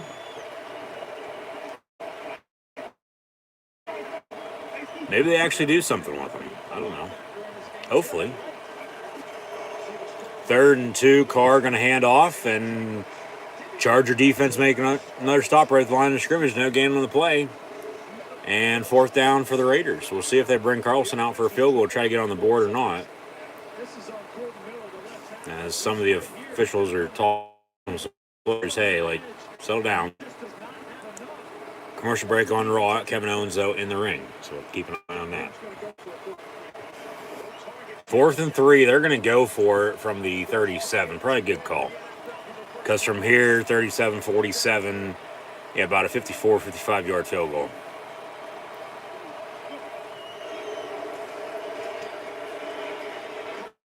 Up on the screen on 4th and 3. Jacobs doesn't even get back to the line of scrimmage. Turnover on downs, Charger football. Cut. Raiders cannot do a damn thing right tonight.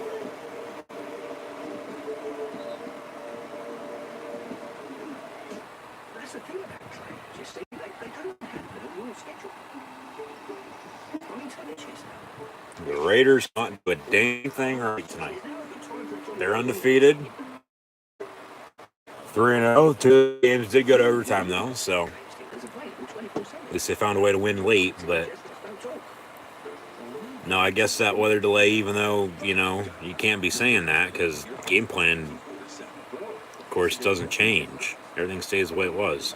You just start late, a little later than usual, and, you know, maybe that extra time threw them off for some reason, and, you know, they were starting slow tonight.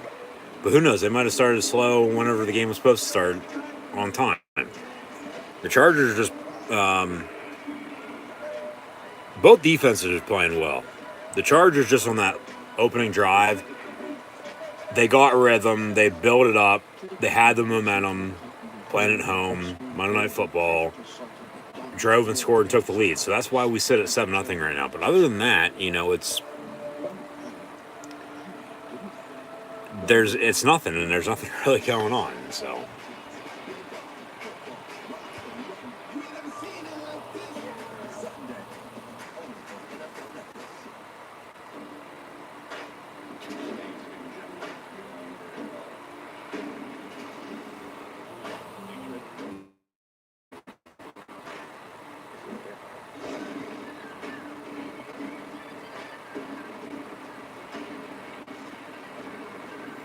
coming up, as always, first half stats and scores, take a look around the rest of the NFL.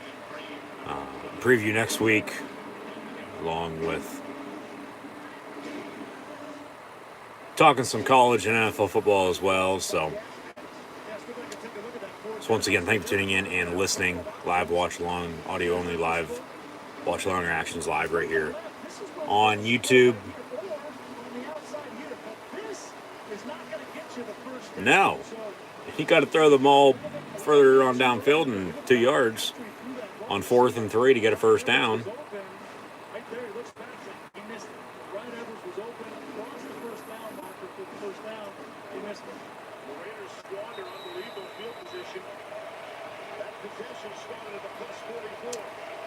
So 1st and 10. Yeah, the hell, they couldn't even capitalize off of a penalty on that punt return on the horse collar tackle. That's a hold on the Chargers. We'll see if they throw the flag or not. Eckler complete to him on the screen for about 5 yards.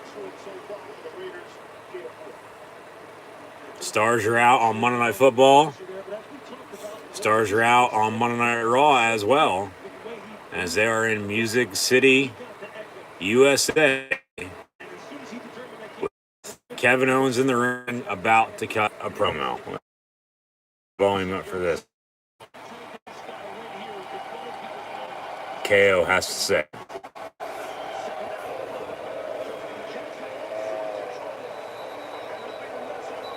And just as Owens is about to speak, he gets interrupted by Akira Tozawa. Are you serious?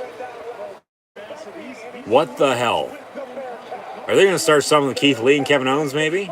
I'd be all for that.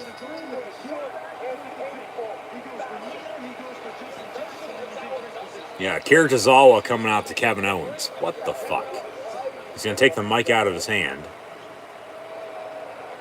I'm so sorry to interrupt it. Let me say, Kevin Owens here. When he comes back to the Monday Night Raw. Okay, Kiritazawa welcoming back Owens to Raw. But tonight, I don't want to fight you. Kiritazawa doesn't want to fight him. And Kiritazawa wants to fight Reggie for the 24/7 championship right now. So they're just going to cut Kevin Owens off. What the fuck? Owens from behind. Stunner to Kiritazawa. And, like, seriously, what the hell is going on with this?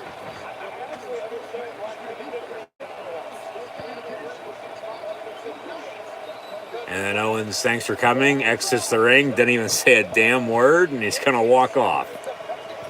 Okay.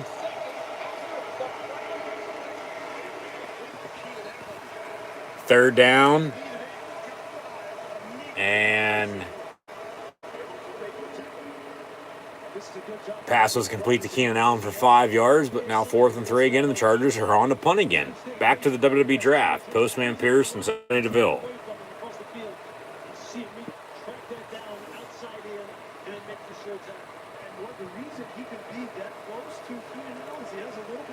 The Street Profits coming to Raw. Okay, Bianca's on Raw, so they keep her and Montez together. Street Profits drafted to Raw.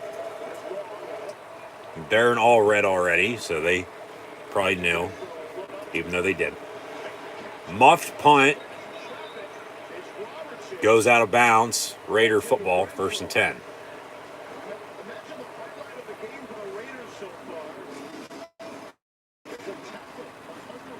Who's going to SmackDown? The Viking Raiders. Okay, so they switched to tag teams with the Street Profits and the Viking Raiders. Maybe they'll get some time on SmackDown. Hopefully they can still stay healthy. That's a good move. I like them going to SmackDown. That's good.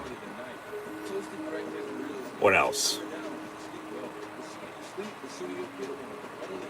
Yeah, Pierce has to give his fake-ass look that, okay, this is good, as he looks at his card. Who's going to Raw? Finn Balor. Okay, that's a good move, too. This might be the best round of the draft thus far. Finn Balor is going to Raw. Raw, like I said earlier, Raw is getting some stars. Getting some more star power, at least. Who's going to SmackDown now?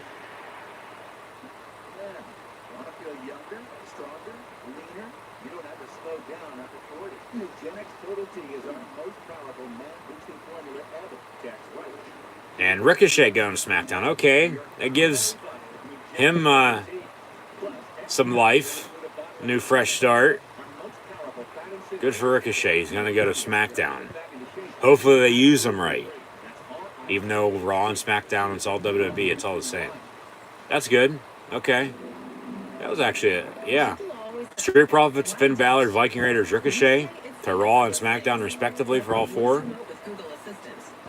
Yeah, that's good right there. 2 tag teams, 2 singles.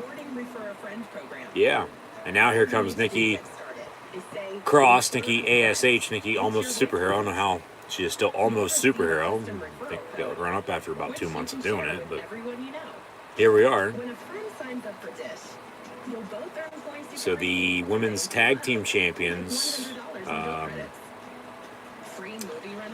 gonna be in action. It looks like coming up next on Monday Night Raw. See why people all over the country are referring friends and family to Dish. The home of America's best value, service, and technology. Dish. Tuned in to you.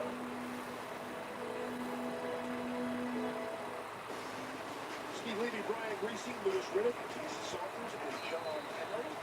SoFi Stadium in Englewood. Start of things that had a weather delay. Yeah, we know we're indoors.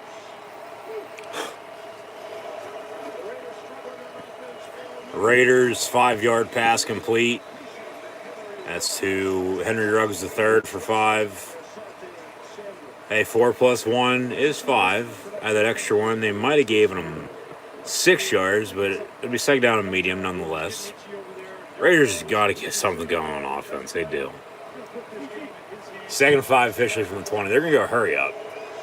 Fake the give to Josh Jacobs. Carr going to deep ball, 40-yard line, incomplete. And 10 for Henry Ruggs again. Third down, excuse me. And up next on Raw, we'll have a women's tag team championship match with Rhea and Nikki taking on Natalia and Tamina. And they do make Big E, Drew McIntyre, official for Crown Jewel as well in the meantime.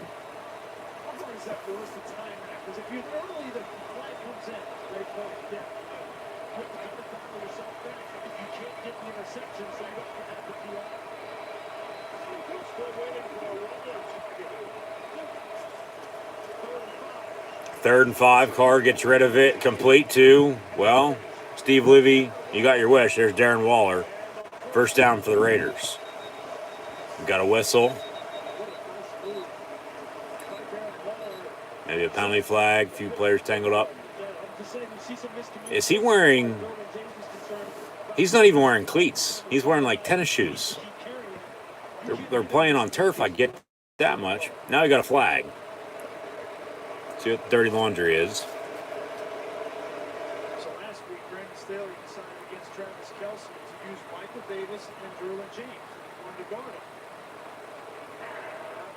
him. After the play was over, taunting on the Raiders. Are you serious? Taunting, this needs to stop. That was on Darren Waller.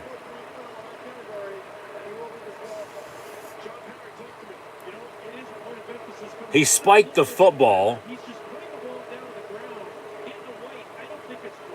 How is that taunting? These damn officials. What the official said was spiking the ball in the opponent's sideline. Is that by definition of foul, John? It can't be, but I don't think it's... These zebras absolutely suck. Just not in this game. For the most part, every game and every level of football anymore. It's ridiculous. First and 10 from the 26. Carr near side, incomplete. 10 for Waller again. Second down, 10.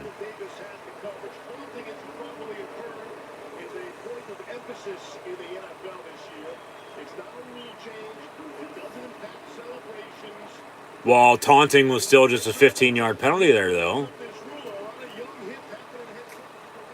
Like, come on.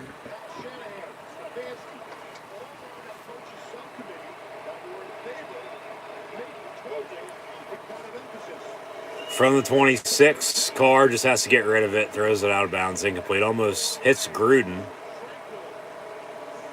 Third down and 10. Brandon Staley is going to use Drew Tranquil. This is the second time he's fired through the B gap. What they're doing, they're trying to use him to get a single on Joey Bosa. They want to ensure that single cover. This time the back decides to chip Bosa, and that leaves Drew Tranquil free. They have unlocked the protection right now for the Raiders, and they got to get it fixed.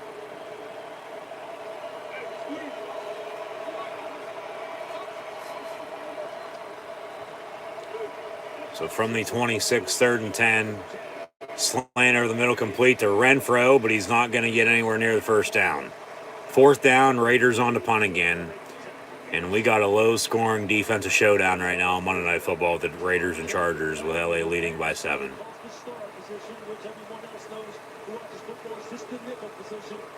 But he was a guy who played a big role last week against Kansas City. Big, long, fast, good athlete. He's out in space.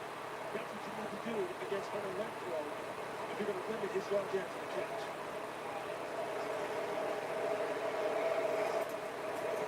Raiders get the punt up and away. Under 8 to play here in this first half. Chargers on the return. About 5, maybe 10 yards. They'll have a first and 10 from there. And up next on Raw as well, we'll have a WWE Women's Tag Team Championship bout with Rhea and Nikki taking on Natalia and Tamina.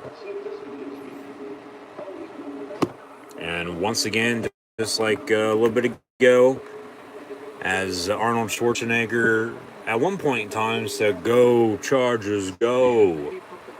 As the Chargers are hosting and beating the Raiders right now 7-0 here in Monday Night Football.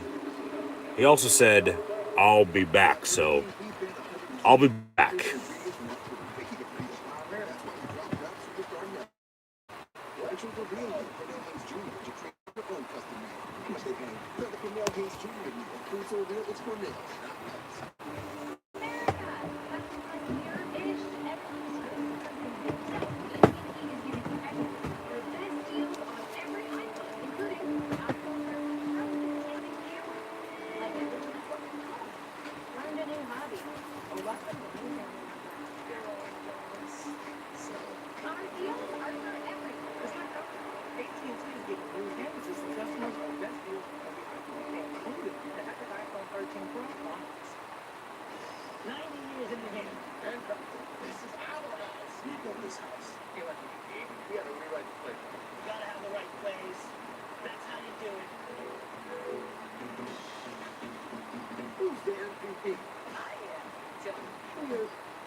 This wouldn't exist. We gotta bring everybody in.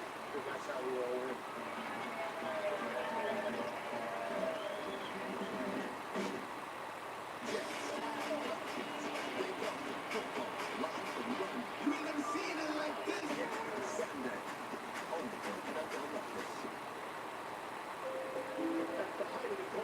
Pandemic, some cancer screenings declined by 90%. Now doctors are diagnosing later stage cancers, which could have been detected sooner. Don't wait. Remind a loved one. Talk to your doctor about getting screened. It takes all of us to intercept cancer.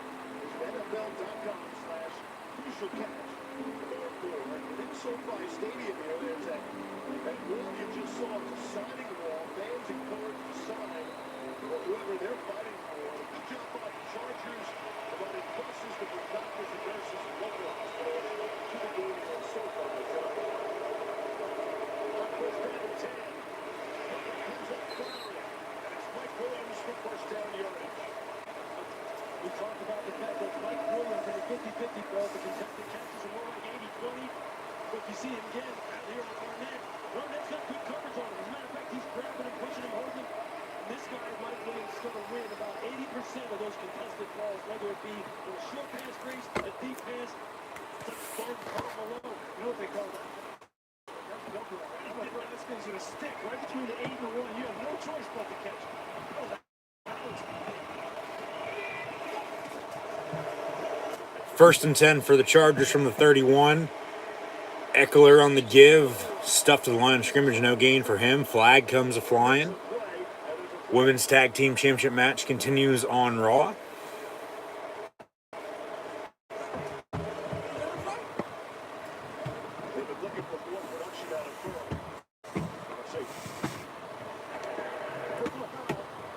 Pearl. Got a personal foul face mask on the defense.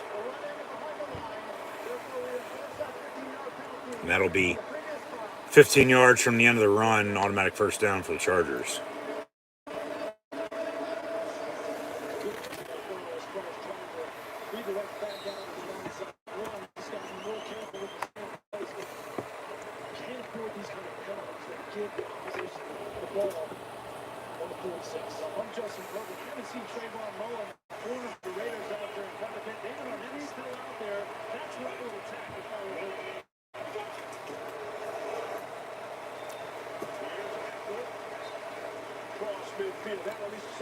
Eckler for 8 yards on the run, second down.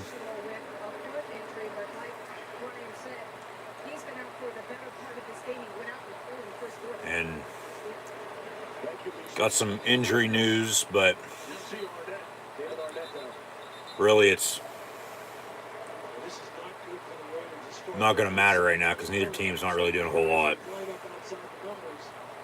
But who can step up in players' absence? We'll see. Rhea and Nikki retain. If I'd have to guess, Natalya and Tamina might get split up. They'll probably put them on SmackDown. since Rhea and Nikki are on Raw, even though the women's tag team championships need to be on both Raw, NXT, and SmackDown. Actually, all three, not both, the trio. So,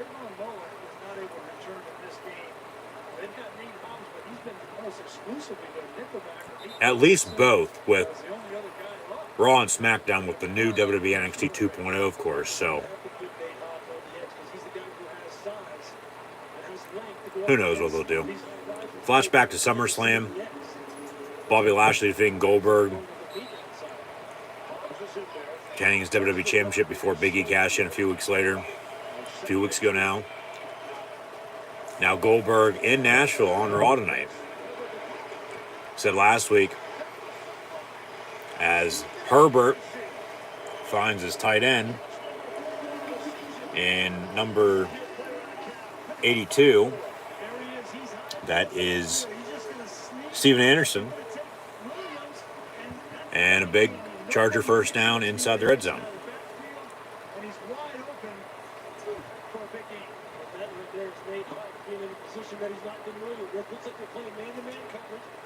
Okay, WWE makes the season bright. This December, the magic comes to you. What is this? The holiday tour? Tickets available this Friday.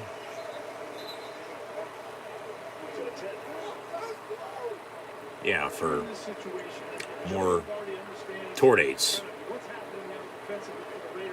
Yeah, okay. Thought maybe that was a pay-per-view announcement of some sorts.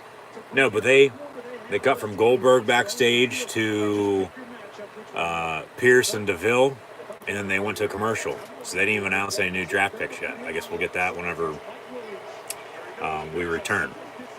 So now 2nd and 8 from the 10 for the Chargers. Out of the pistol, Herbert looking to throw, going to dump it off to Justin Jackson near side. Stuffed to the line of scrimmage, no gain, 3rd down and 8.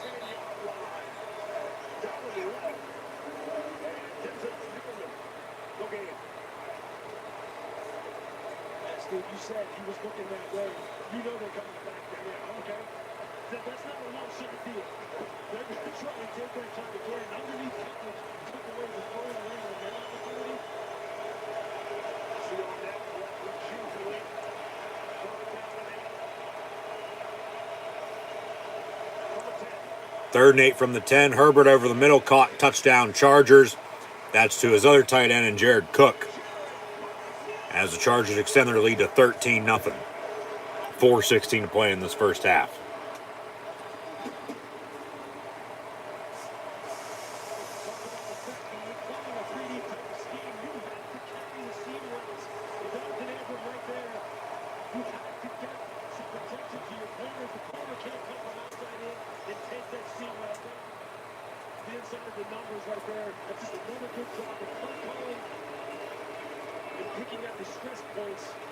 Raiders are going to have to start playing football at some point in time tonight unless they want to get shut out. Got to get something going on offense. Defense is playing well, but they just give them another touchdown. So they trail by 14, but I mean, the Chargers really aren't looking that good. It's just their 2 touchdown drives. They were able to move the ball and end up converting and putting up 6, make it 7, 14-0. Here as we near the end of the first half, but yeah, the Raiders, we really haven't seen Kenyon Drake or Peyton Barber tonight with Josh Jacobs active, but even without, or even with or without Jacobs, they were both playing. Of course, definitely they were playing without him, but where have they been at tonight, you know? Waller's starting to get into it, but if I'm the Raiders, if I'm Gruden, but hell, here we are once again, almost to the end of the first half of Monday Night Football, and they trail by double digits. Get the running game going. Pick up some momentum into halftime. Whether you get some points on it before then or not, okay. But then get a turnover to early second half. Go from there. Just continue to do you, and then get back in the ball game, and you should be all right. Because both teams are making stops on defense. But the Raiders, they got to be not quick about it, but time's not on their side. No delivery fees. Dash Pass. Week 5 kicks off with Thursday Night Football, starting at 8:20 p.m. Eastern on Fox, NFL Network, and Prime Video. Back to Raw as well. The Yahoo Sports and NFL. We have Pierce and DeVille making some more draft picks. I feel like we're going to have 6 rounds tonight on Raw to cap off the 4 we had on SmackDown. So a total of 10 rounds for the draft, 4 picks apiece. So 40 total, and then everything they announced on social media afterwards. Karrion Kross drafted to Raw. He was already on it though, so not much of a change. And the draft picks that are changes are just flip-flops. Somebody's going here, somebody's going there. Okay, who's next? Oh God, Angel Garza and Humberto Carrillo to SmackDown. Well, at least SmackDown's getting a little depth in the tag team division, I guess you could say, with the Viking Raiders going over earlier.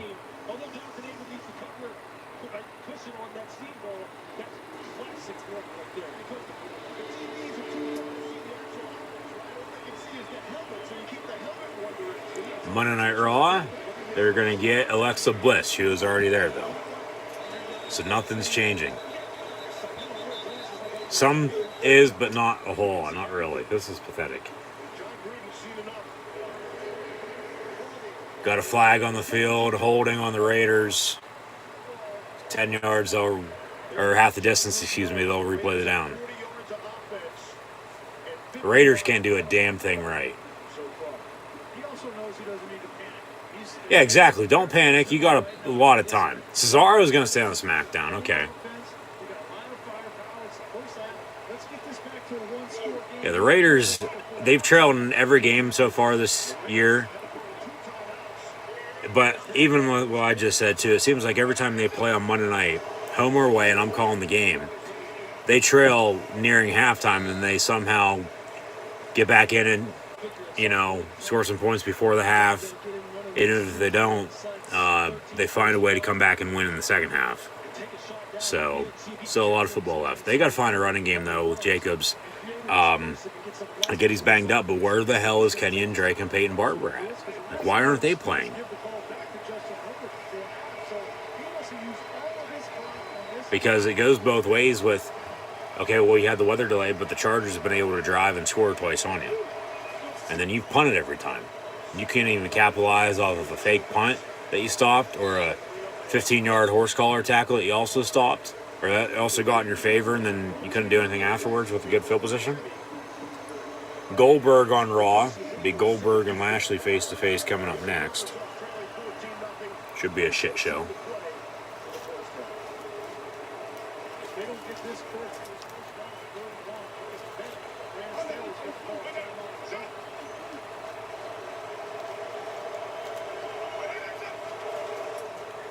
Third and 1, Raiders going to run it. I don't know if he got it. They're going to give him the first down or at the marker. Jacobs and Drake out there. Jacobs gets the 1 yard, and they will move the chains. First down. If I'm a defensive coordinator, or I'm a defensive player, I'm a signal caller, I'm saying this, alert the shotgun, because they're running the ball with big personnel right now. I'm saying just be cautious of being involved. So first and 10, they're going to move the sticks. Just be aware. Illuminor is in there at the guard spot. It had been mostly Jordan Simmons earlier in the game. I think Brandon Staley's got to challenge the spot on that last 3rd and 1, and why not? Now we got a whistle. 2:25 to play in this first half. Raiders with 1 timeout. Chargers are going to challenge. Going to challenge the spot of the ball. Make sure. I'd say he got the first down. Going to be a little hard to overturn that, I think. It's right there at the first down marker. What are they going to do? Bring an index card out? Chain gang again? That's right there. That'll stand, I think. Goldberg cutting a promo. I assume he's talking about Bobby Lashley. Goldberg is on mute, so I'm not listening. Right,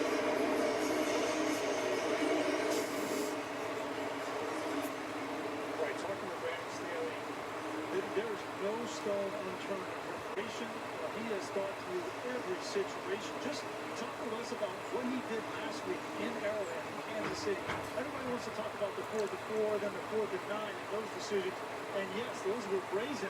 He put the game in his best. Here comes the almighty Bobby Lashley walking out to Goldberg.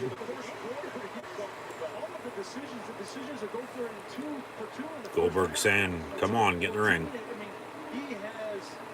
Rolling on the field's first down. So once again, they have to find undisputed video evidence to return this. I don't know if they'll have it. I mean, if they do, I'd be shocked because it's right there. And it would be 4th and short. Raiders just could still go for it, of course.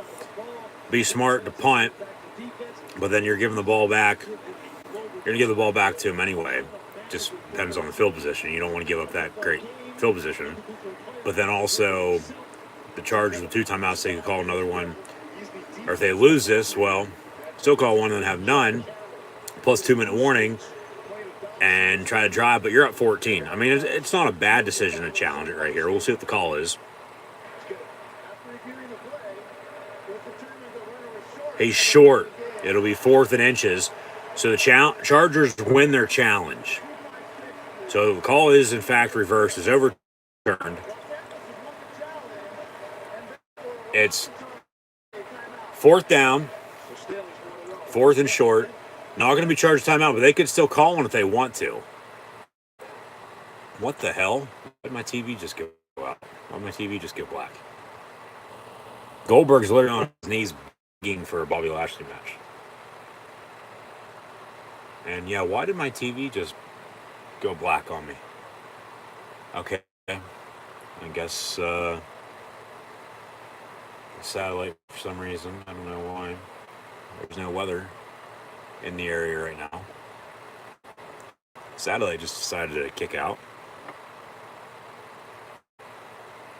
So Goldberg and Lashley going back and forth with each other right now on Raw. Should get back to it here in a second. Regardless, unless something major happens, which we'll get into if it does, I doubt though. It's 4th and short for the Raiders. It's going to be a turnover on downs if they go for it, or if they get it, okay, drive stays alive, or they punt. Chargers won the challenge. They'll get the ball back, drive, and try to extend their lead before halftime with 2 timeouts and the 2-minute warning nearing.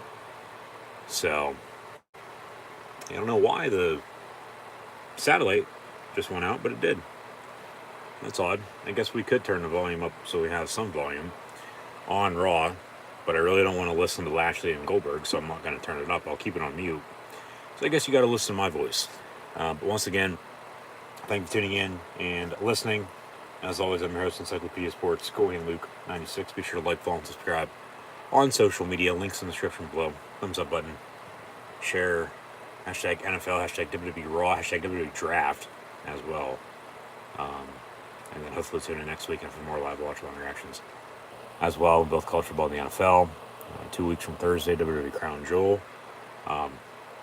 We're actually going to turn on Monday Night Football on another TV here. See if we can get it up and running here. Which this really shouldn't be a problem. So I guess we'll just have to watch it over here rather than up there. Goldberg gets attacked by her business, but he takes him out. And it looks like, yeah, we're going to have Goldberg and Bobby Lashley at Crown Jewel.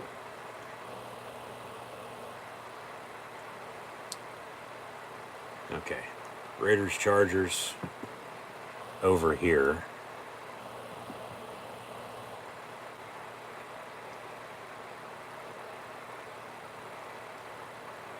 Give me 1 second.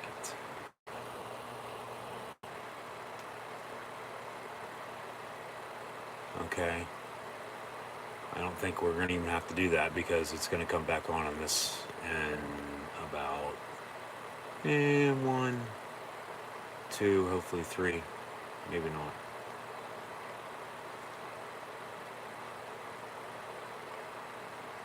What the hell? Why did it do that? Makes no sense.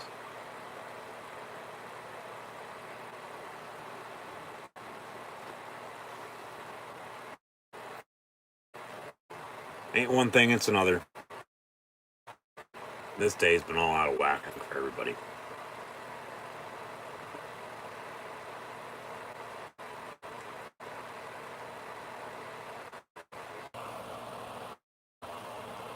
Sorry for any technical difficulties now. Buffer disk reconnect.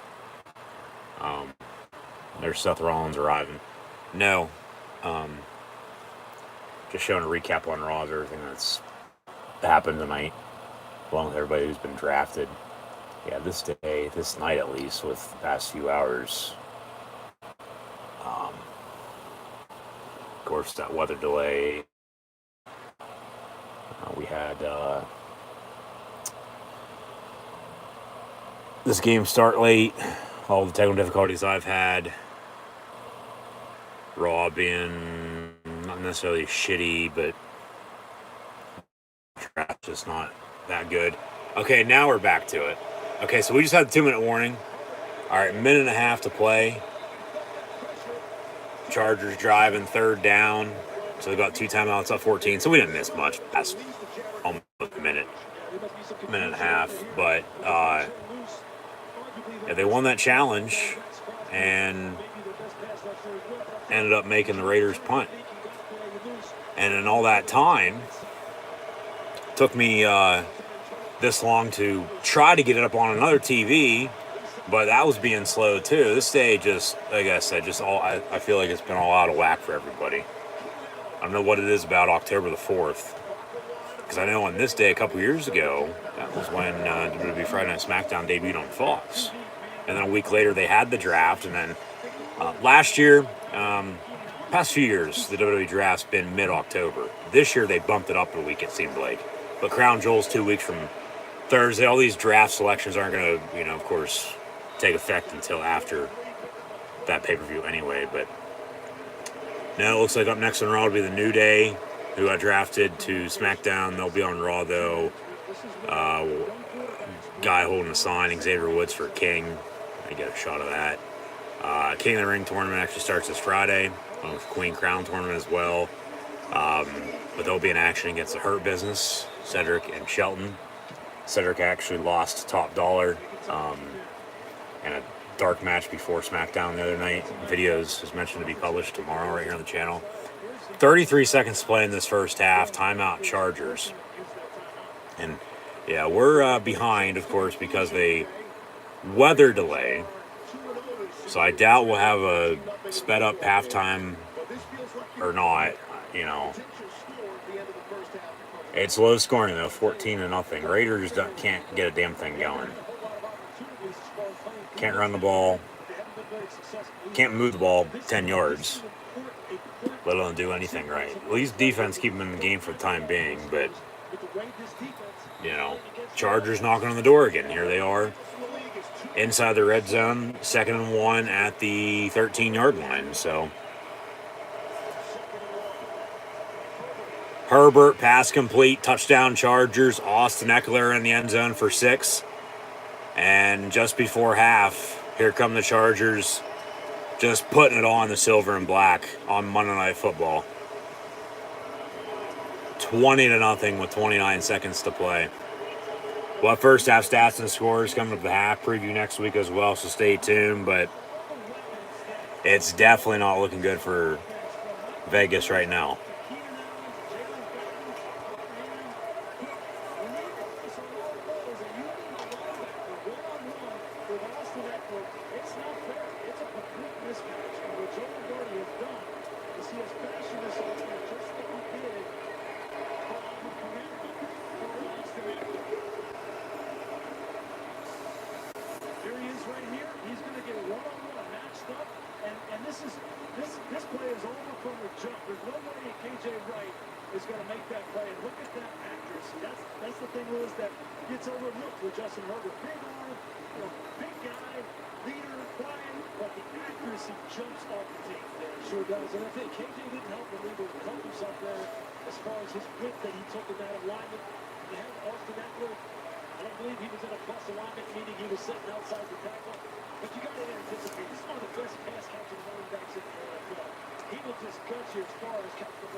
Especially for just a perfect throwing football team. You see his completion percentage record. And perfect targeting running backs and tight ends. Since 2019, Austin Eckler has more receiving yards than any other running back in the NFL. Herbert has 3 touchdown passes. He has 5 incompletions. And it's 21-0. Chargers.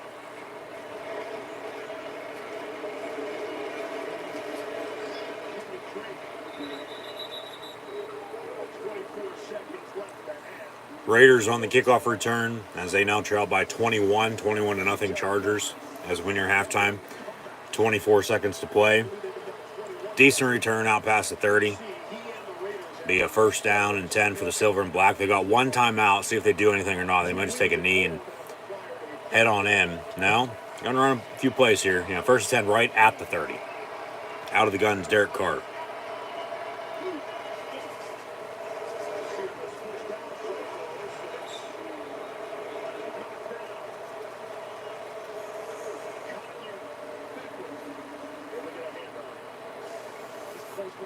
Had he been able to tip this ball up, take it in for a pick 6. Ball deflected at the line of scrimmage, incomplete, almost picked off. So now 2nd and 10 for the Raiders. 21 seconds and one timeout. Try to get a drive going. Got 70 yards to go. Got a whistle, late whistle actually. Penalty flag comes flying in. Going to have a false start on the Raiders. Anything and everything the Raiders could have done wrong tonight thus far in this first half, they have done wrong. This arguably has to be the worst first half of football I've seen in quite a while, especially by the Raiders at least. The only good thing, they will begin the second half with the football. They can't do a damn thing right. Can't run the ball. Carr's just dumping it off. They haven't gone deep. Going to hand off on 2nd and 15. They have 6 penalties. Defense playing well, but they can't stop Herbert. He has 3 passing touchdowns now. And they're just going to go into half down 21-0. So we'll see what Gruden and the Raiders have up their sleeve coming out of the half into the second half. As we're about a half hour behind.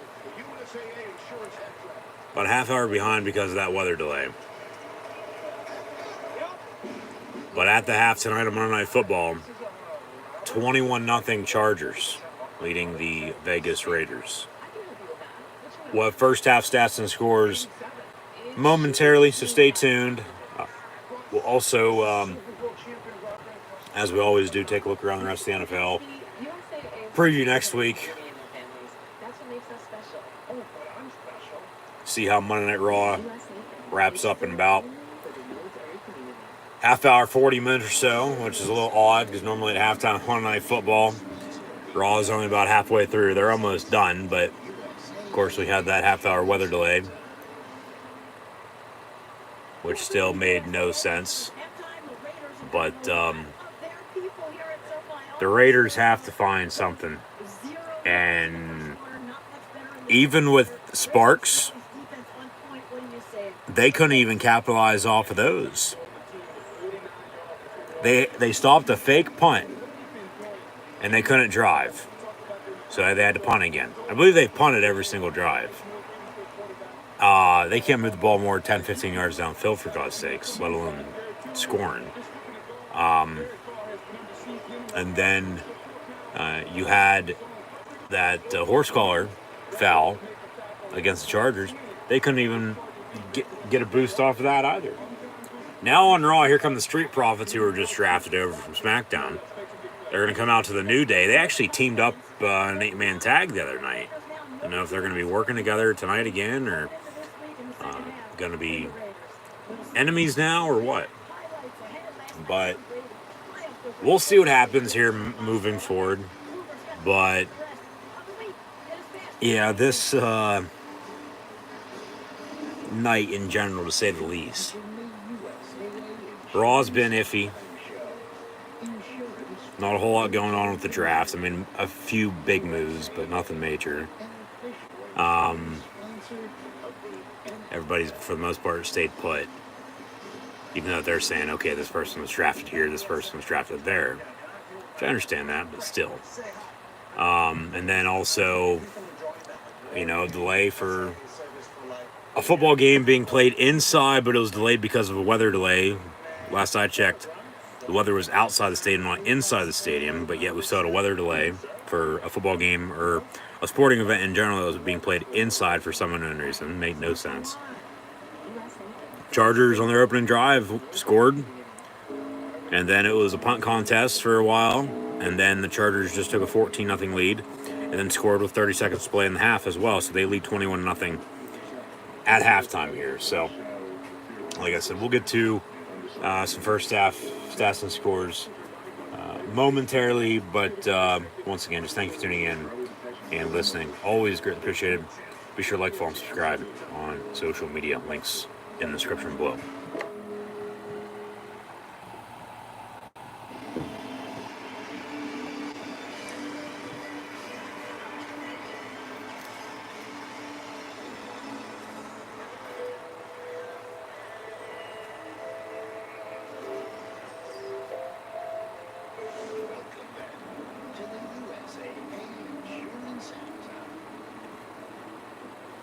Here at SoFi Stadium, the home team, the Chargers, rolling. Justin Herbert and Jared Cook, the tough catch. We're coming in the second half right now. Chris Berman has the best of week 4. Cougars face the Steelers. So Finn Balor was just drafted Raw. They show a video package, Finn Balor coming to Raw as Finn Balor, but then also as the Demon Finn Balor. Kevin Owens was drafted earlier. He showed up a little bit later on. Now, we're about to hear some voices in our head with the Viper, Randy Orton, and his tag team partner, Matt Riddle, RK Bro. We'll almost respond, answer almost as, we'll almost respond and answer Randy Orton's challenge, is what I should say. NFL primetime music with Boomer's halftime report, some highlights from yesterday. We'll recap everything here in a second, but RK Bro making their way down to the ring. So yeah, we'll almost accept Randy Orton's challenge. That's up next on Raw.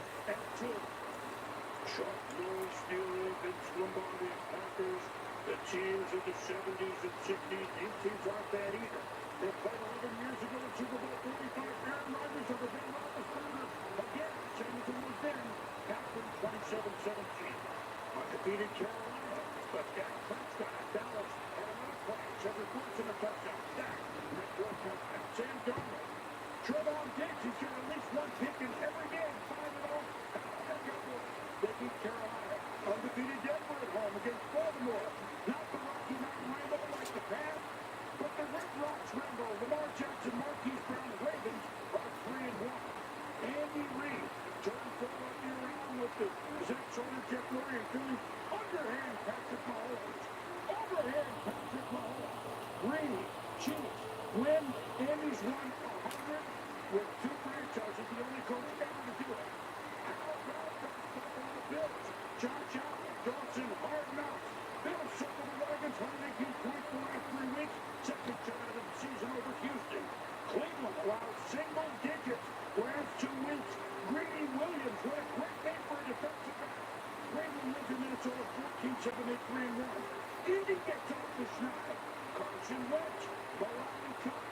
Colts win in Miami for the first time all year. Washington back and forth in Atlanta. Something in those green bottles. Taylor Heineke. Jay McKissick. For the winner, Washington wins 34-30. Could the Lions get off the schneid? David Montgomery. Howell Ryan. Old school football. Justin Fields wins at quarterback for the Bears. That on the division game. Certainly the Giants couldn't win here in New Orleans, who are finally home in the Super Bowl for the first time. But in overtime, Saquon Barkley, touchdown, Schubert, win 27-21. Got to be outdone the winless Jets. Zach Wilson, go on, offense, against Tennessee, Corey Davis. Boom, they go to overtime. Jets win by a field goal. No team. Robert Saleh's first wins of coach. His team at 17.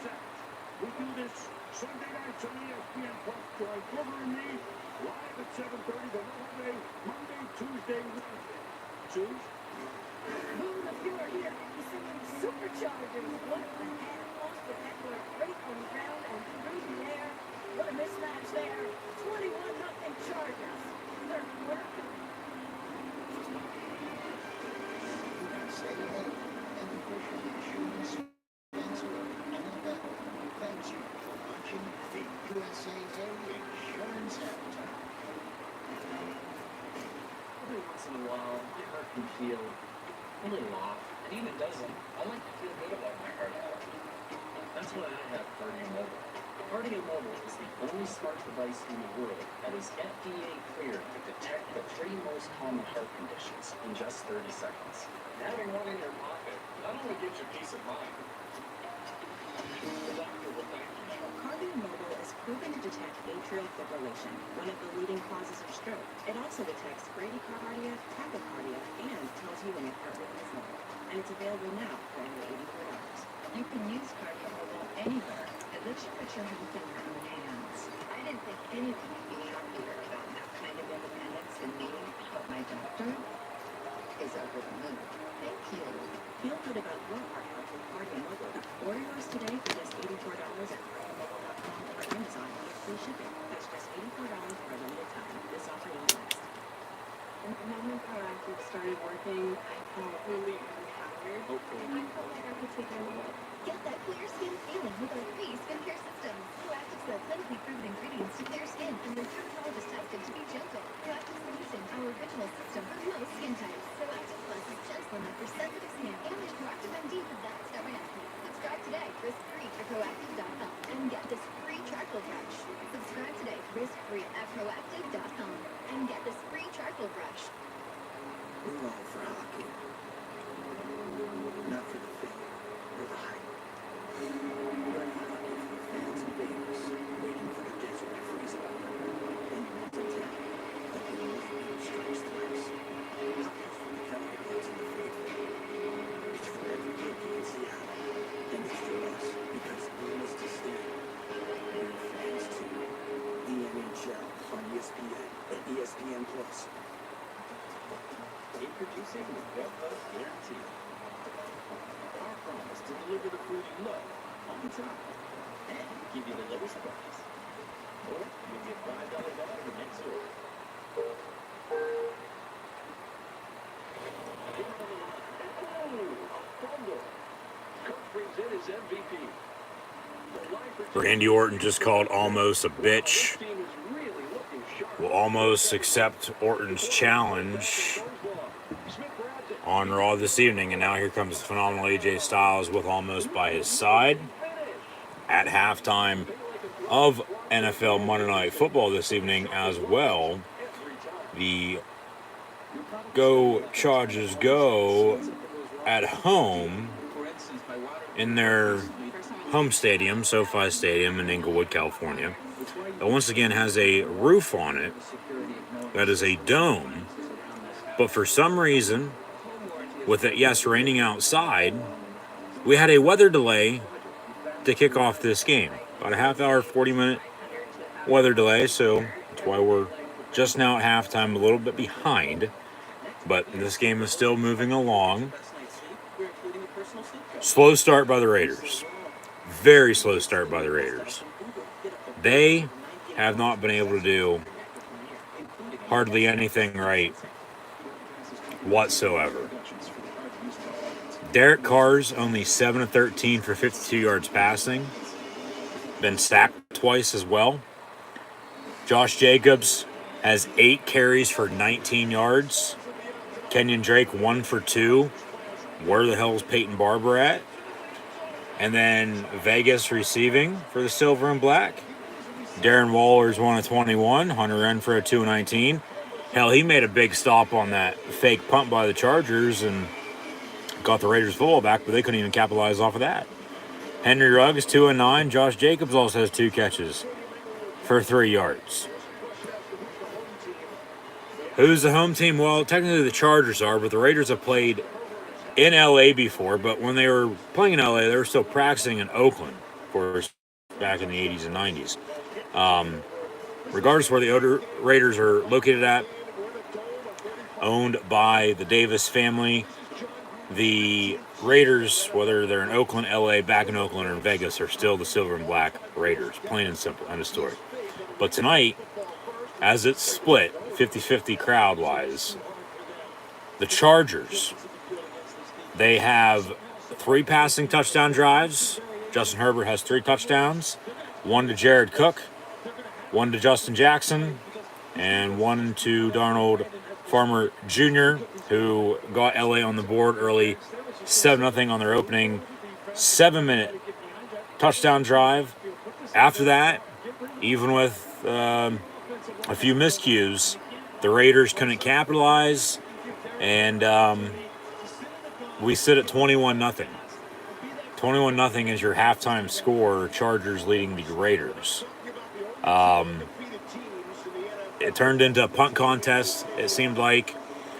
The Chargers are close towards the end of the first half, able to get a few back-to-back drives going, scored a few more points as we're now underway in the second half. Return out past the 20, it'll be first down and 10 for the Raiders. Didn't do anything well on offense or defense, says John Gruden. They were playing well. Both teams were playing well on defense, but then the Chargers, Herbert just started picking them apart late.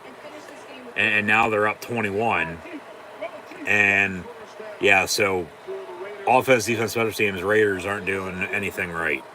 Gruden hit it right on the head. I'd say more on offense. They're playing good on defense, but not as good as they were to start this game at least, because they've gave up, of course, a few more touchdowns. And they trail by 21. And if they continue to give up points while they're on defense and they can't do anything on offense, they're screwed. And this game's going to be over here shortly. Pass complete to Josh Jacobs on a screen. Nice tackle right away. Be second down for the Raiders. 2nd and 10 officially from the 22-yard line here. 14:22 to play in this third quarter as we're just now underway in the second half. Thank you for tuning in and listening. 21-0 Chargers on top of the silver and black Raiders. I'm your host, Encyclopedia Sports, Cool Hand Luke 96. Be sure to like, follow, and subscribe on social media. Pass complete downfield. Willie Snead, he's going to bring it in for a catch. Chargers are probably going to get a targeting called against them. It will at least be a 15-yard unsportsmanlike conduct foul. Late hit. Not out of bounds.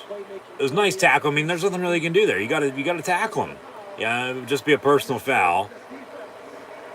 No targeting. It'd be 15 yards added on to the end of the run, automatic first down for Vegas. But Herbert at half, 20-25, $175 and 3 passing touchdowns. One, as mentioned, in reverse order to Justin Jackson, Jared Cook, and Farmer. And then Eckler on the ground, as he has that receiving touchdown, as mentioned, not Justin Jackson. From the 48, handoff Josh Jacobs. 2 yards for him on the run. Yeah, one of those 3 passing touchdowns to Austin Eckler. The other 2 to the 2 starting tight ends for the Chargers, in Farmer and Cook. 21-0, but Eckler on the ground has 8 carries for 59 yards rushing. Jalen Guyton 2 for 20 on a few end arounds. And then Charger receivers, Cook 3 for 36, Anderson 1 for 34, Eckler 3 for 28 in the score as well. Keenan Allen 5 catches for 23 yards. They went to him a lot early, sort of digress there as the first half progressed. And then everybody else has a few catches apiece, but nothing major. But it's 21-0 deficit for the Raiders, so they got to get something going here quick, because if not, they're going to be done for. And then we'll continue to preview next week as well when we get a chance. So stick around. 2nd and 3 from the 41.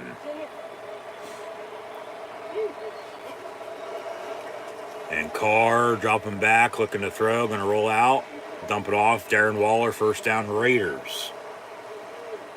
All he needs one good drive. and then play good on defense. There's still a lot of football left. There's time for them to get back in this, no doubt about it.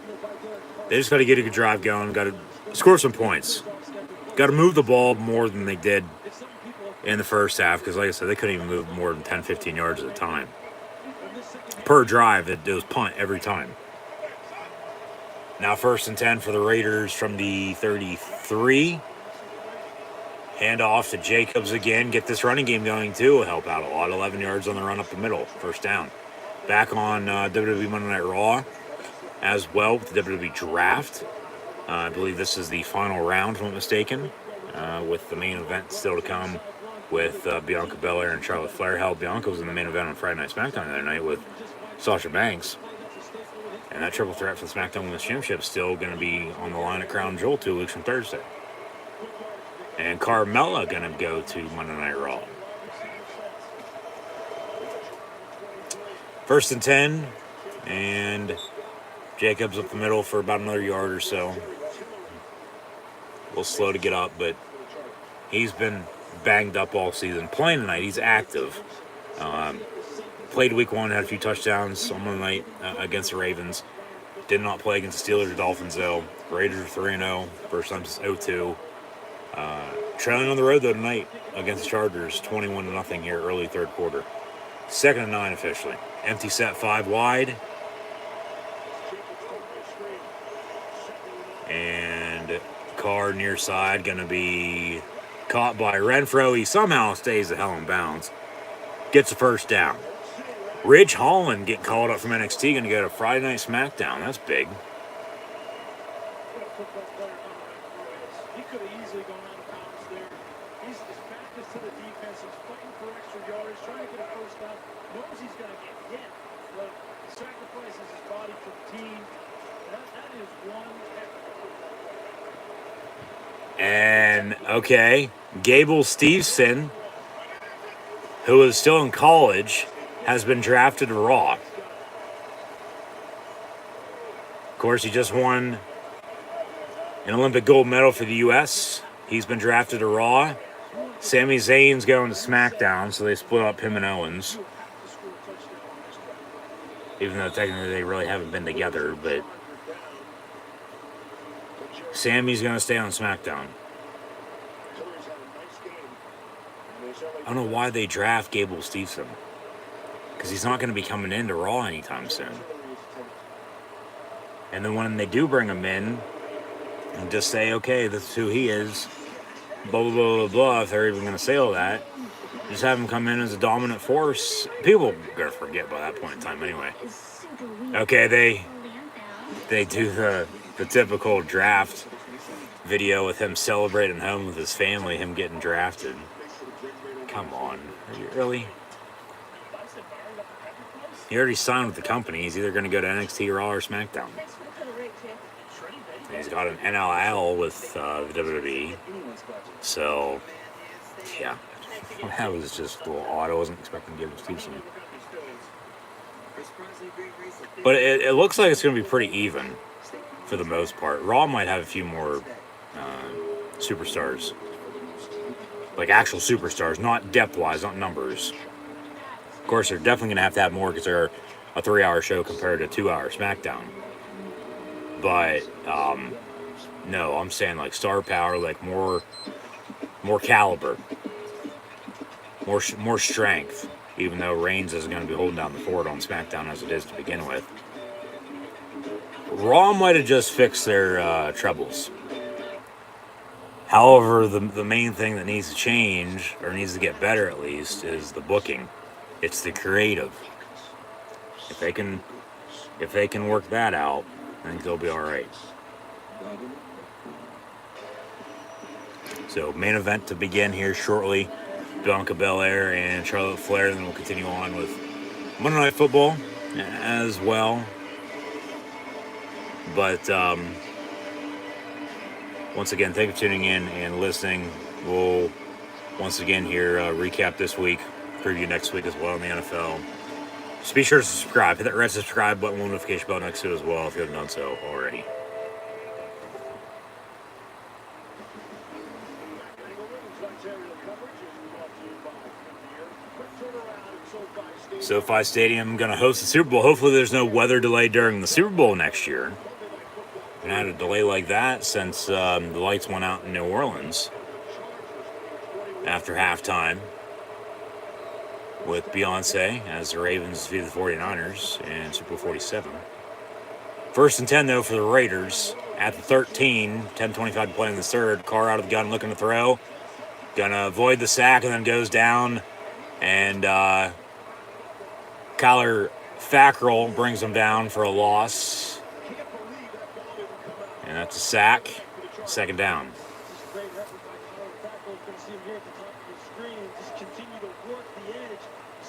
Just as we had Bianca and Sasha main event SmackDown, and then Becky come out before the match started and was on commentary. Becky might come out again, but then watch for Sasha to potentially close the show.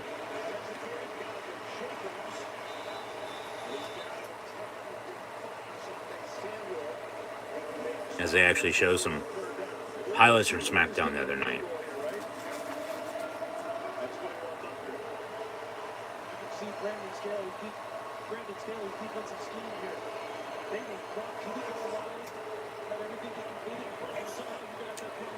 Third down and 8. At least the Raiders are knocking on the door, and if they can't punch it in, at least settle for a field goal, get some points on this drive, get on the board, cut the lead. But you're going to need some touchdowns here late.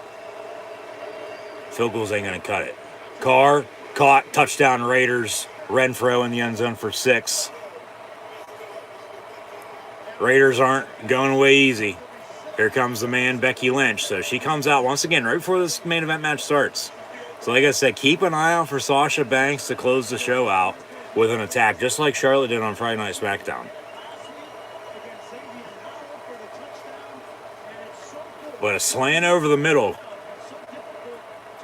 Carr finding Hunter Renfro.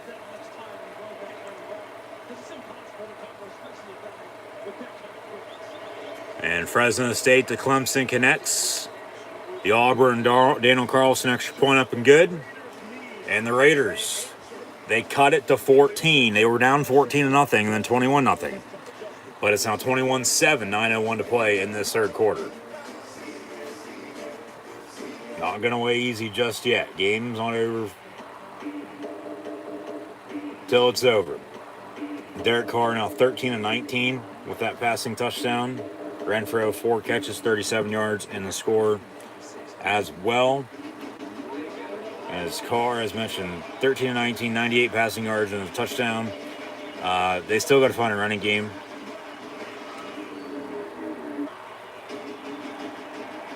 And then Waller, 229, Renfro, 437 in the score. Chargers haven't touched it on offense yet here in the second half. So just as the Chargers actually went on a 7-minute drive to begin the game and scored 7-0, the Raiders here to begin the second half go on a 6-minute drive and score. Cut it to 14, 21-7. Maybe it's going to be a tale of two halves. Maybe, first half's all LA. Maybe the second half's all Oakland, LA, Oakland, Vegas Raiders. And they come back and tie this sucker up, and maybe we go to overtime again for the Raiders for the third time in 4 games.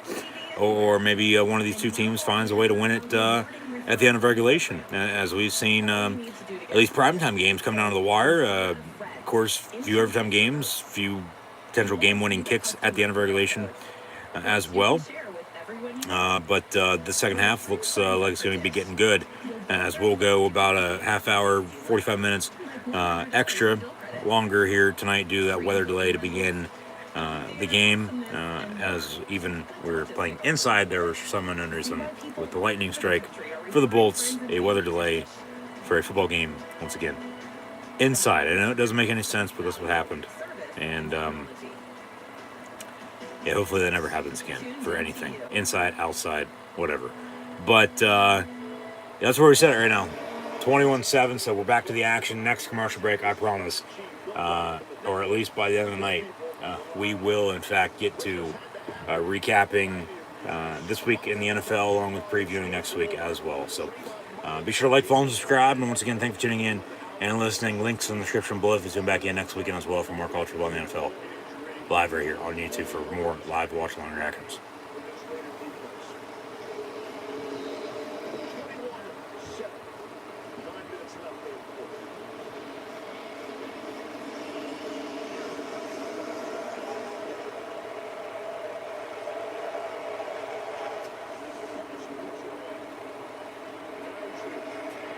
Chargers on the return from the 2-yard line, out past the 20, 25, tripped up down to the 27. 1st and 10 for the Bolts from there.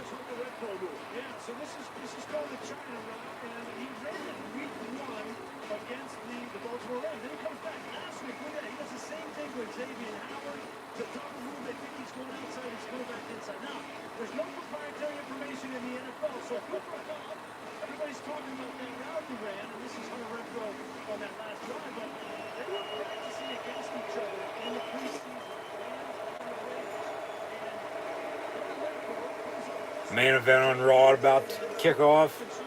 We'll have Bianca and Charlotte with Becky on commentary.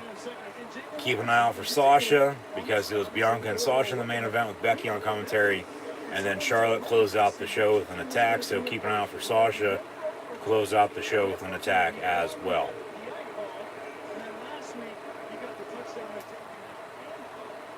2nd and 4 though for the Chargers. 8:22 to play here in this third quarter. Ball 33-yard line. Herbert going to hand off Eckler. Eckler right there. That's a bad spot. He didn't get the first down on that. There's no way in hell he got the first down on that. Just barely got it, and they gave him an extra yard or so for a big Charger first down there to move the sticks. There's no way in hell that was a first down.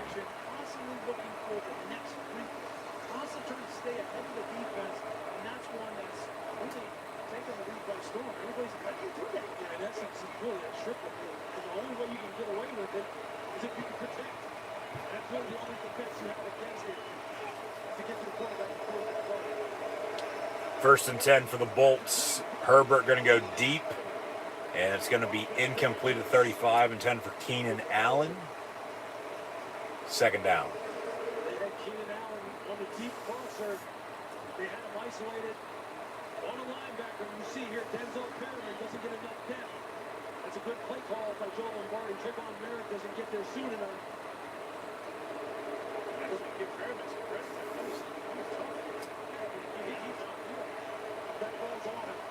That's a big chunk play. These are stress points in this number 3 defense. Inside linebackers put a lot of stress. 2nd and 10 handoff to the back. And that was number 35, Roundtree.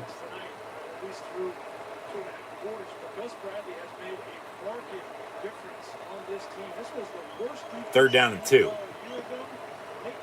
After a pickup of 8. See if the refs give him another big spot or not. From the, where are they at? 45-yard line. Herbert out of the gun. Simple halfback draw. No gain on the play. Stuff the line of scrimmage. 4th down. Throw that fist up. And the Raiders going to get the ball back. Great read by Corey Littleton. You're going to see him right here on the screen. Watch him just delay for a second, make sure he knows where the ball's going, and then he fires. Then you see him come downhill, get his head across the ball carrier, and get him on the ground. That's good fundamental linebacker play. You watch the screen. Chargers offense on the field. Chargers actually going to go for it from the 45. 4th and 2. And they get it. Nice play call. Tight end screen. Jared Cook. First down for the Chargers.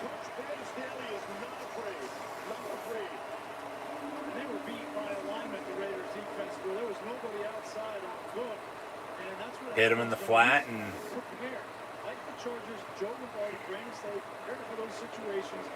yeah, Gruden not happier once again. First down Bolts. From the 49.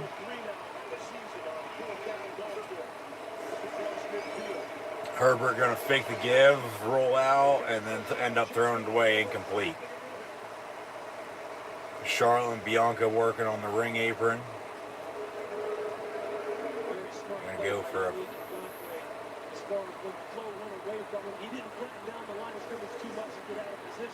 vertical suplex, it looks like. Bianca's getting her hair involved here, too.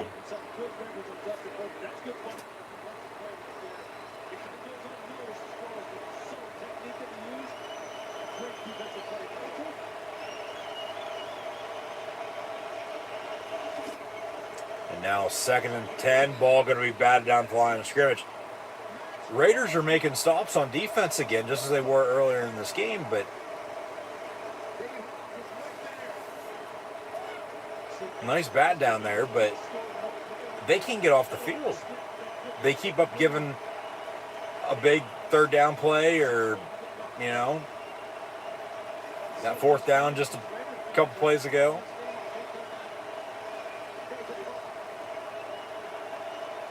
Third down for the Chargers, 3rd and 10.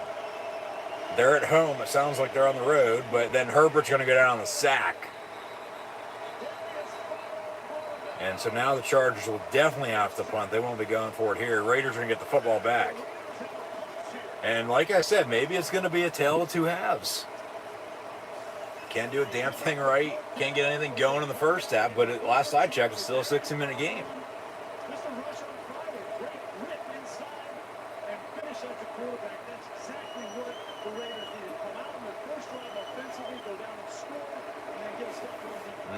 Exactly. And that's exactly what they've done.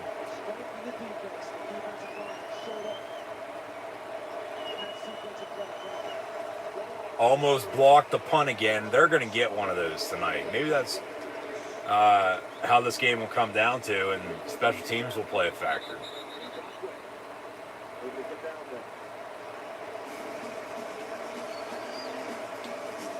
So, touchback on the punt. We'll have a 1st and 10 for the Raiders. Down 14 still, 21-7 here. 3rd quarter when we return on NFL Monday Night Football. At the half, it was 21-0 with Herbert having 3 touchdowns. Since then, Derek Carr's added one to cut it to 14. And then the Raider defense once again stepping up. So now 21-7 here, midway through the 3rd. NFL Week 4, though, began this past Thursday. The Bengals defeated the Jaguars 24-21. Urban Meyer then, post-game over the weekend, was with 2 fingers in one hole, 1 finger in another hole. You add all that up, that's 3. His thinking, trying to get, hey, if I do this or that, maybe we can get those 3 points on the scoreboard, tie this game up, and go back to Paul Brown Stadium in Cincinnati and go to overtime and beat the Bengals. But no, Cincinnati defeats Jacksonville 24-21. Washington 34-30 over Atlanta. Buffalo shutting out Houston 40-0. Chicago 24-14 over Detroit. Dallas over Carolina yesterday as well. The game was close. Halftime, Dallas sort of pulled away, and then Carolina started to come back. But boys hold on, hand Carolina the first loss. 36-28. Indy 27-17, picking up their first win of the campaign here in 2021, defeating Miami by 10, 27-17 again. Cleveland 14-7 at Minnesota. Both New York teams won in overtime, scoring 27 points apiece. Giants 27-21 over the Saints, and then the Jets 27-24 over the Titans. Andy Reid, 100 wins with 2 different franchises, first ever NFL coach in history to do that. 140 with Philly, won his 100th with the Kansas City Chiefs yesterday against the Eagles, 42-30. Cardinals also handed the Rams their first loss, 37-20. Seahawks 28-21 over the Niners.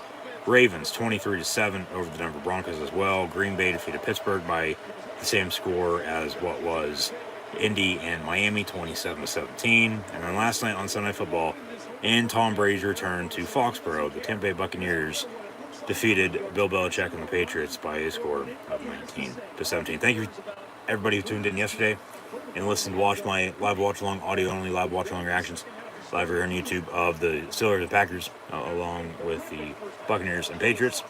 Thank you for tuning in right now and listening. Monday Night Football, Monday Night Raw. Half-hour weather delay to begin the game, of course, but now here almost at the end of the third quarter. Raiders football, second one, down on the road against Chargers, 21-7. Carr going to go deep down the middle, has a man in Henry Ruggs. What a catch, and there's a defensive pass interference as well that's going to be declined.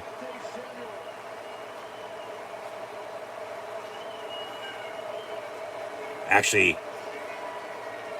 the ball fell incomplete as they went down. So they will take the penalty. Pass interference, it's going to be a spot foul, so that's a huge penalty. It's like a 50-yard pass interference call. Automatic first down, though, for the Raiders. Yeah, he caught it, and then right on the tail end of it, it came out. And if Asante Samuel Jr., of course, the son to Asante Samuel, would have at least turned around on that, he wouldn't have got a PI called against him. He didn't turn around, though. They're going to throw the flag every time.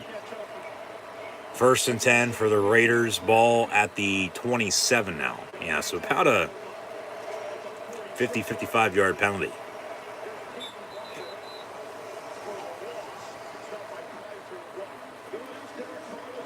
Carr handed off. No gain on the play.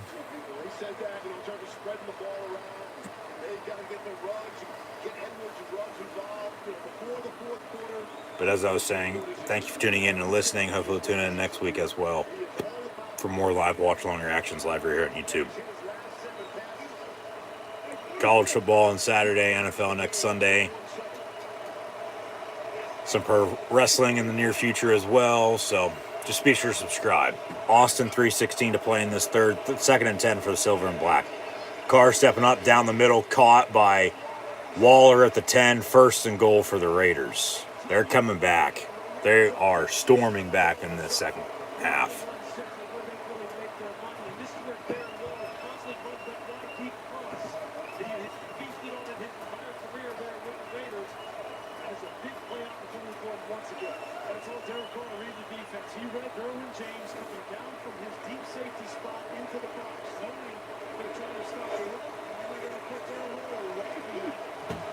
First and goal officially from the 9. Third quarter is absolutely flown by, so we're not that far behind, but that half-hour weather delay did set this game back for a kickoff. Jacobs up the middle for about 5, maybe 6 yards, depending on the spot.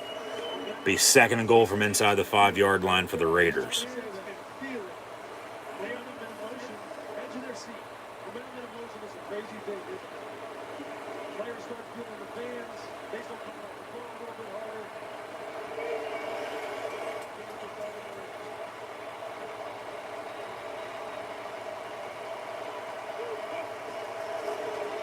Carr looking to throw.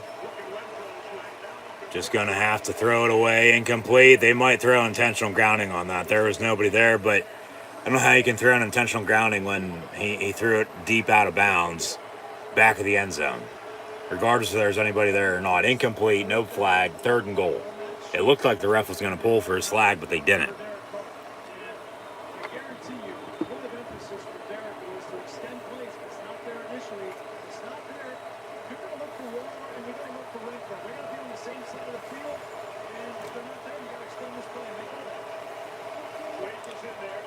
.151 on the dot after that incompletion of play in the third and goal for the Raiders. Carr, back corner, far side, caught, touchdown. Vegas, Darren Waller for 6. Just as Justin Herbert had 3 passing touchdowns in the first half to give the Chargers a 21-0 halftime lead over the Raiders. The Silver and Black are storming back. Derek Carr with 2 passing touchdowns here in the third quarter alone to cut it to 8. About to be 7 with the extra point to come. And we got ourselves a ball game going into the fourth quarter with the Raiders and Chargers from LA. Carlson's extra point. going to be with the snap, hold, kick up and good. Raiders cut it to 7, 21-14 with 1:44 to play in the third. And what do you know? Sasha Banks comes out and interrupts to close out Raw. They just do the opposite of what they did on SmackDown Friday night for the main event. Told you. That's exactly what the hell happened. So, yeah, 14 unanswered by the Raiders to cut it to 7 here. And we're going to have a good one in the fourth. Of course, we're a little bit behind because of that weather delay. But we'll be final, I'd say, within the next hour. As this third quarter is absolutely flown by. The Chargers really haven't been able to get anything going. Raider defense stepped up even more. Both defenses were playing well, I thought, in the first half. But then even more so the Chargers because they shut them out. And, you know, of course not the Raiders because they gave up 21 points. And then, you know, since then, coming on halftime, it's like a whole new ball game. It's like the Raiders actually decided to play football tonight now. And it's a tale of two halves. First half belonging to the Chargers, the second half belonging to the Raiders. And we got a 7-point deficit now. It's not, you know, a 3-score game. We're back to a 1-score game, folks. So now Carr with another passing touchdown. As I look at the stats, he is with 2 passing touchdowns, one to Hunter Renfrow to finally get on the board, and that one to Darren Waller, who now has 4 catches, 50 yards as well.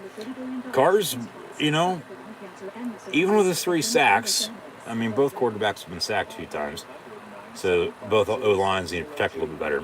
Credit to both defenses, though. They're playing stellar. They're playing some damn good defense tonight on Monday Night Football. You got to, you know, of course, keep your opponent out of the end zone, score more points on offense. That's, okay, how you'll win for the most part. Make sure you have more points than their team. Special teams play key as well. I feel like the Raiders are going to block one of these punts because they've been close every single time. Raiders couldn't capitalize earlier off of the fake punt that they stopped or that horse collar on the sideline that the Chargers gave up via the penalty from the refs. But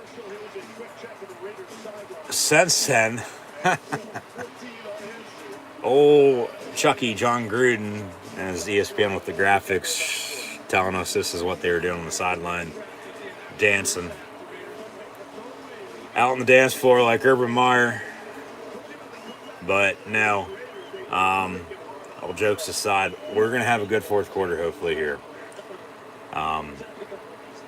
You know, even with all that, Raiders, you know, still found a way to get back in this game. It's like, I don't know who said or what was said at halftime. It got them going. And yeah, it's a tale of two halves right now. It is. The Raiders 3-0 start since 90. Last one was an 0-2, and they went to the Super Bowl. They lost to the Gruden-led Buccaneers. The only other one was when they were in LA in 90 and now in Vegas in 2021. So over the past 31 years, they've started 3-0 in 3 different cities. But got to worry about the rest of the night before you continue to move on and see what else happens the rest of the year. Herbert looking to throw near side complete to Keenan Allen. He's going to get a first down, pick up 11. But yeah, Raiders on defense here. Just continue to play good defense. Carr, like I said, he is. This is a guy who's got a big play-making machine. 16-23, $128, 2 touchdowns. Herbert really hasn't done a whole lot in the second half. 22-30, $190, and 3 scores. Just a little bit more yardage as he had at halftime.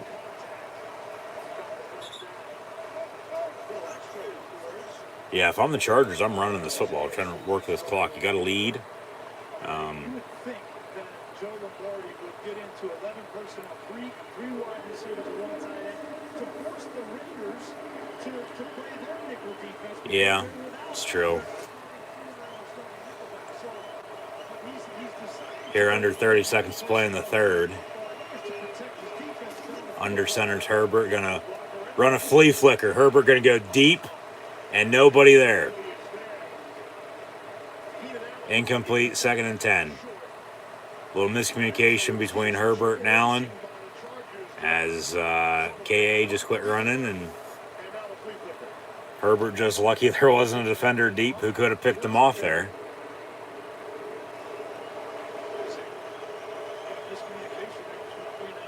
Yeah, no. So now 2nd and 10. Defense chance from the Raider Nation as the black hole has returned to LA. Pass complete to Jared Cook. First down on a 15-yard reception near side. Gets out of bounds. Clock's going to stop for a second. Now it starts to roll again. That should do it for the third quarter. That should do it for the third. We'll get to the fourth here in a moment. But at the end of 3, maybe try to draw him offside here. Yeah, and they get him to jump too. Come on, you can't be that fucking stupid, can you? They might get a untimed down out of this now.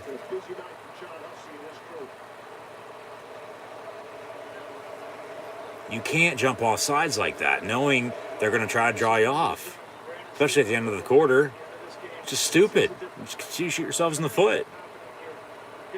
Especially when you got some momentum now, scoring 14 unanswered to cut it to 7. Offside, 5 yards. They'll replay the down, and they're going to put 1 second back on the clock. The Chargers are going to run a play. Not unless they just want to roll it and run it and have the third quarter end, which is probably what they'll do. So they get a free 5 yards out of it, no doubt about it. Good job by Herbert.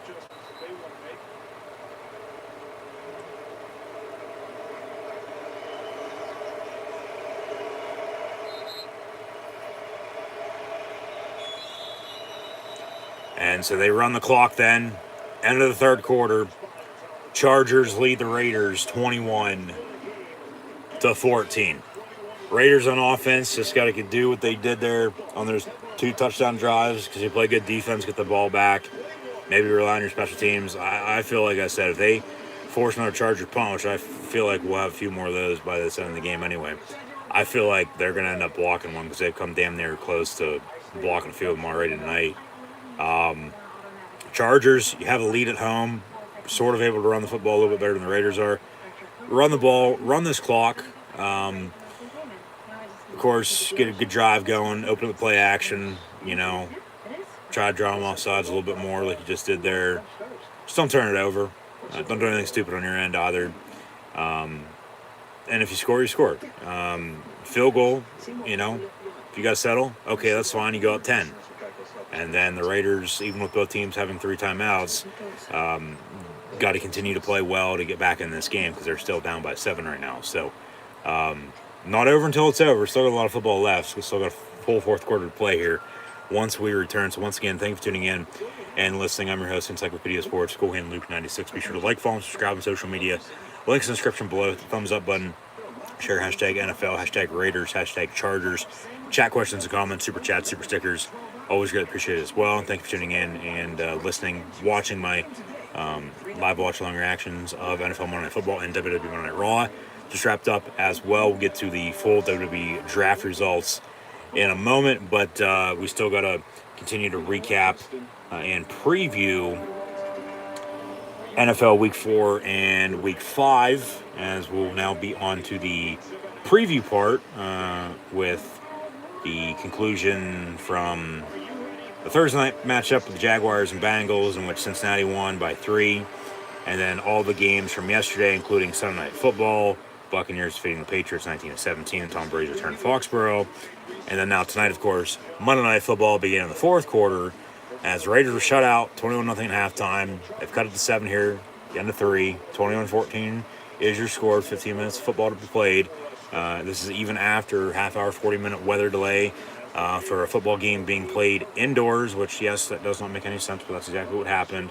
We had a half-hour, 40-minute weather delay for a lightning strike outside SoFi Stadium in LA when, yeah, does it rain in California? It never does, but for some reason decided to strike lightning down on Monday Night Football this evening with the Raiders and the Bolts. And even after all that, the Raiders were down 21 at halftime. They're back, only down by 7 now as we begin the fourth quarter. So that's why we're a little bit behind right now. I mean, hell, no weather delay, we'd be probably almost done with this game. Probably about 5-6 minutes to play, I'd say. But just beginning the fourth. We'll preview Week 5 momentarily as we're underway now in the fourth. It is 2nd and 3 for the Chargers after a 7-yard pickup there. Handoff to Eckler. And first down for the Chargers.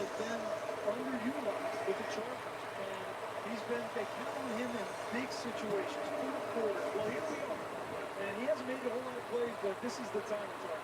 He asked Keenan Allen, who's got the second best hands on the team, assuming Allen would say himself. He said Mike Williams. Mike's got the best hands on the team. Hasn't been able to show them off right yet tonight. From the 47, Herbert going to fake it, going to go deep near side, has a man, and out of bounds, incomplete. Good coverage by the Raiders. 2nd and 10. Robertson was running with Williams.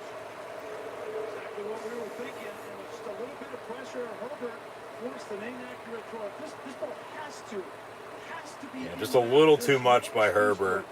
He's got to lead him a little bit more downfield inbounds rather than just, hey, go deep, I'll find you, but I'm not going to really throw it to you because I'm going to go a little further, and you're going to have to try to catch it 5 yards out of bounds.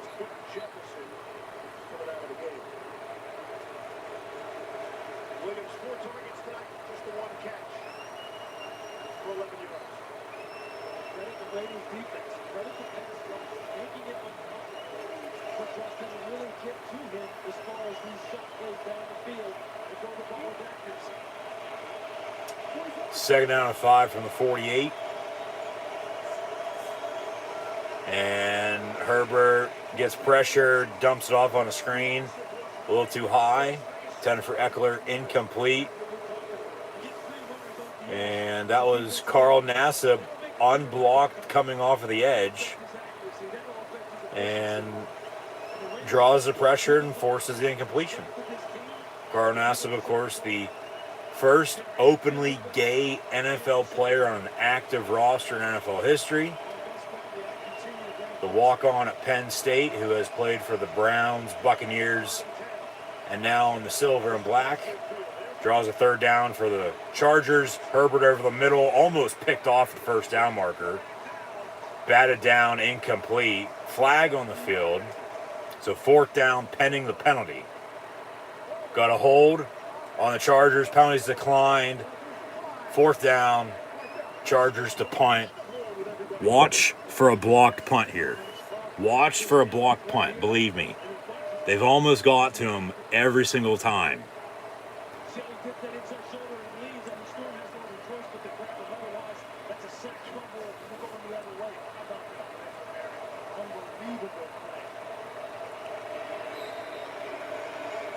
Chargers on to punt. They ran a fake earlier. Didn't work. And they don't get to him, but up and away from the 10 on the return is Renfro. Gets to the 14 on a 4-yard punt return. First down. Raiders down 7, 21-14 here with 13:26 to play. We will once again continue to preview NFL Week 5 when we get a chance here. Full NFL stats and scores from this Monday night game as well once we go final, plus a full result of the WWE draft. 1st and 10 from the 14. Out of the eye, fake the give. Carr looking to throw, going to go deep. Carr Has Henry Ruggs, first down, Raiders at the 35-yard line. That's literally three of the 4 games. I didn't watch the Dolphin game, but the 3 Raider games I've covered, that's 3 times in the fourth quarter.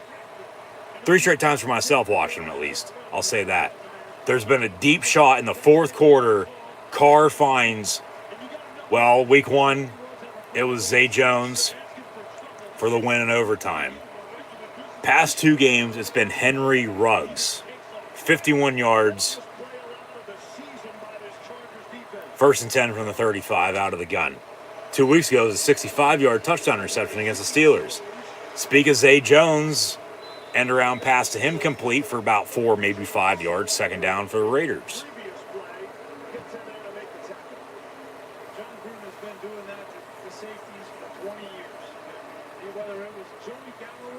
Eventually, you got to take a deep shot, yeah.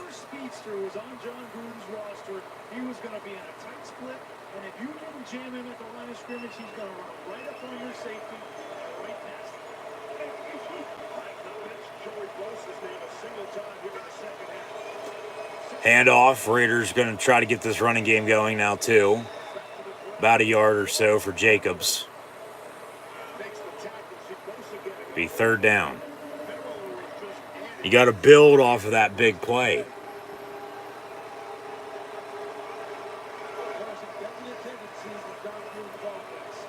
Where's Darren Waller?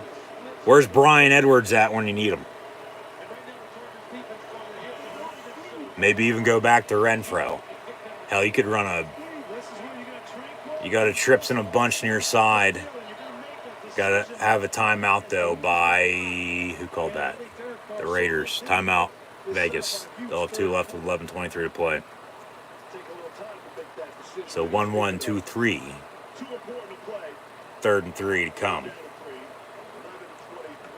This Raider team's looked like a completely different team in this second half. Shutout at halftime. Like I said, I don't know who said something or what was said at half, but they for sure definitely got their head out of their ass and decided to play football in the second half. And, it's a 60-minute game. It's not over until it's over. The Chargers might have won the first half, but the Raiders might win the second half, might win the game. Hell, we might even go to overtime for the 3rd time in 4 weeks for the Raiders.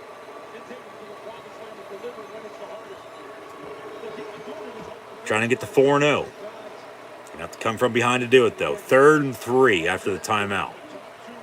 Like I said, where's Darren Waller when you need him? Brian Edwards does not have a catch tonight. He came on strong late in that Raven win. Maybe even go to Renfro. Carr going to step up, actually take a sack, which you cannot do at the 35-yard line. You're out of field goal range, and now you're going to have to punt on 4th and long. You're going to have to pin them deep, play good defense again, and hope to get the ball back.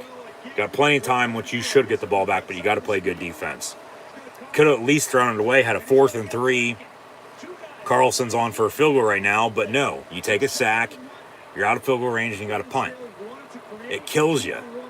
Taking a sack like that absolutely kills you along with all the turnovers and penalties. He's still going to kick it. Daniel Carlson on for a 52-yarder. Hell, Justin Tucker made one from 66, so who are we to think? Wide left, no good. Completely hooked it. That had no chance at all. And now you just gave the Chargers good starting field position. Turnover on downs with the missed kick. First down for the Chargers. Still up 7, 21-14. It had the distance, no doubt about it. He just hit it left.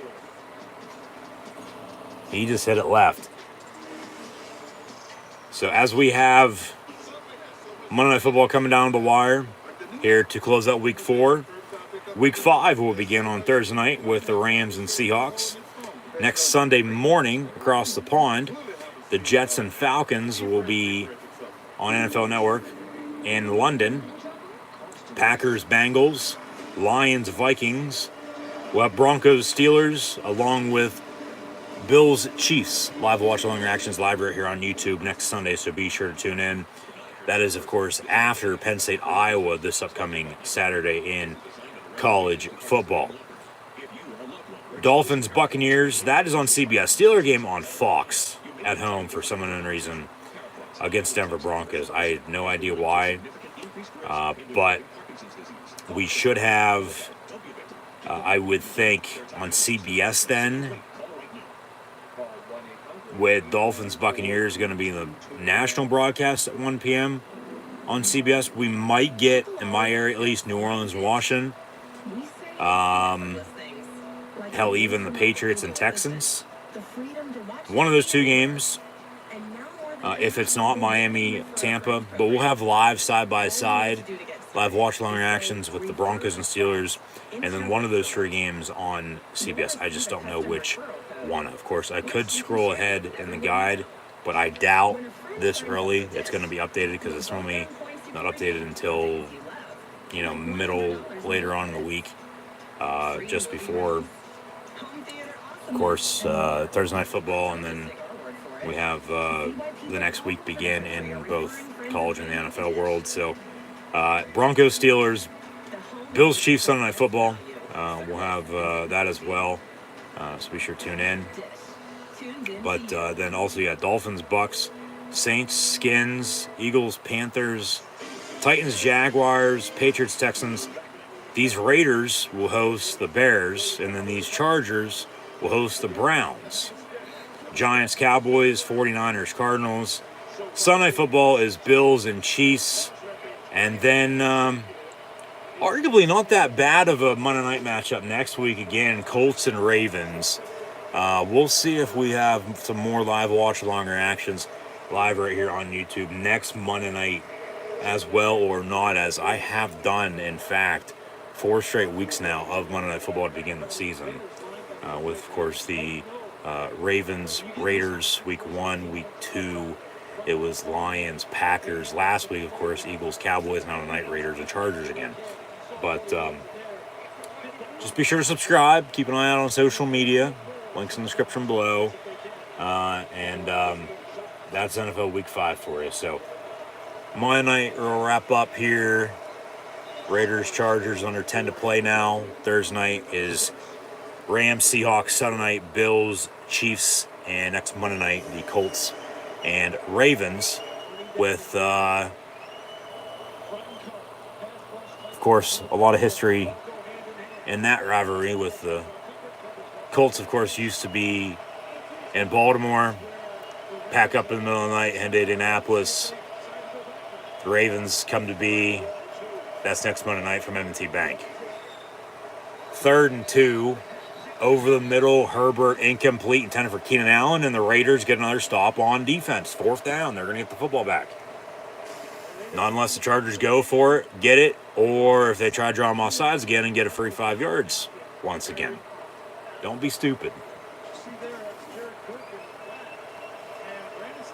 Just like Shania Twain said once, don't be stupid. 4th and 2, they're going to go for it again.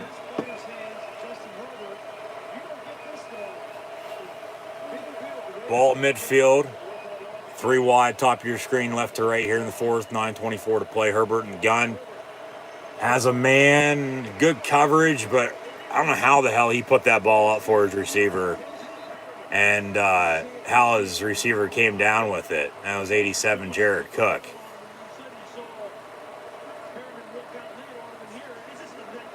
Just he lobbed it up for him. Backer never turned around. Did get his arms up, and the ball just right through, and Cook came down with it. Another conversion there on 4th down, and the Chargers are going to continue to move the 6. 1st and 10. Herbert, quick pass complete to Keenan Allen, down to the 33. That was 1st down. Make it 2nd and about 6 after pick up a 4. 8:33 and counting to play. Still have WWE draft results to come here, from everything from Friday night SmackDown to Monday Night Raw here this evening, as well as the 2021 WWE draft is now officially in the books. As we had night 1 on Friday Night SmackDown, videos from that event as I attended will be live right here on the channel tomorrow. Keep an eye out. Be sure to subscribe if you haven't done so already. Austin Eckler on the give, 7-yard run on 2nd and 6 for him. 1st down, Chargers. And then, we'll get into everything that happened tonight on Raw with the draft, with who's going to be on Raw and SmackDown beginning on Friday night, October the 22nd.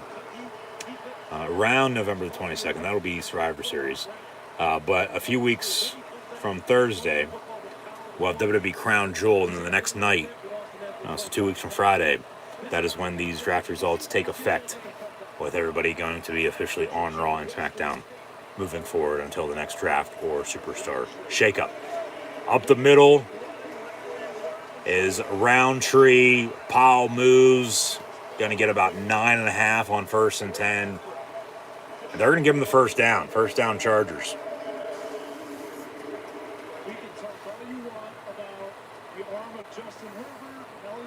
And now with a lead, you're at home. Late fourth quarter. You can run the football like this.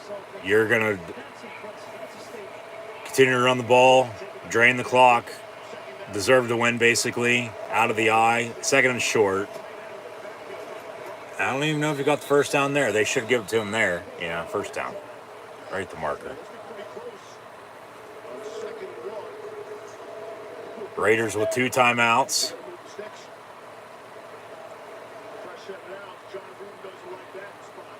Yeah, no.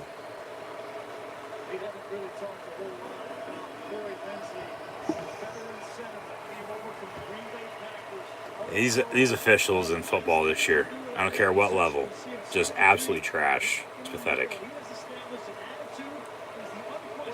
That was a first down, though. 1st and 10.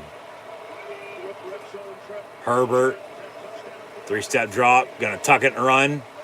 Slides to the 10. And it'll be second about 3 with 5:55 to play. So really, we're not that far behind. This second half's really flown by the edge of our seat. And, you know, yeah, we're about on schedule, I'd say, on pace to finish up around the same time here. Maybe a few minutes behind. Of course, that weather delay to begin, but we'll still have final stats and scores here once this wraps up, and we're still watching the full game in its entirety from start to finish anyway, so that's all that matters. From the 11, handoff, Austin Eckler lowers his shoulder, touchdown Chargers, and really I'd think that should do it. Raiders can't stop the run here. And the Chargers on that drive just once again made it look easy.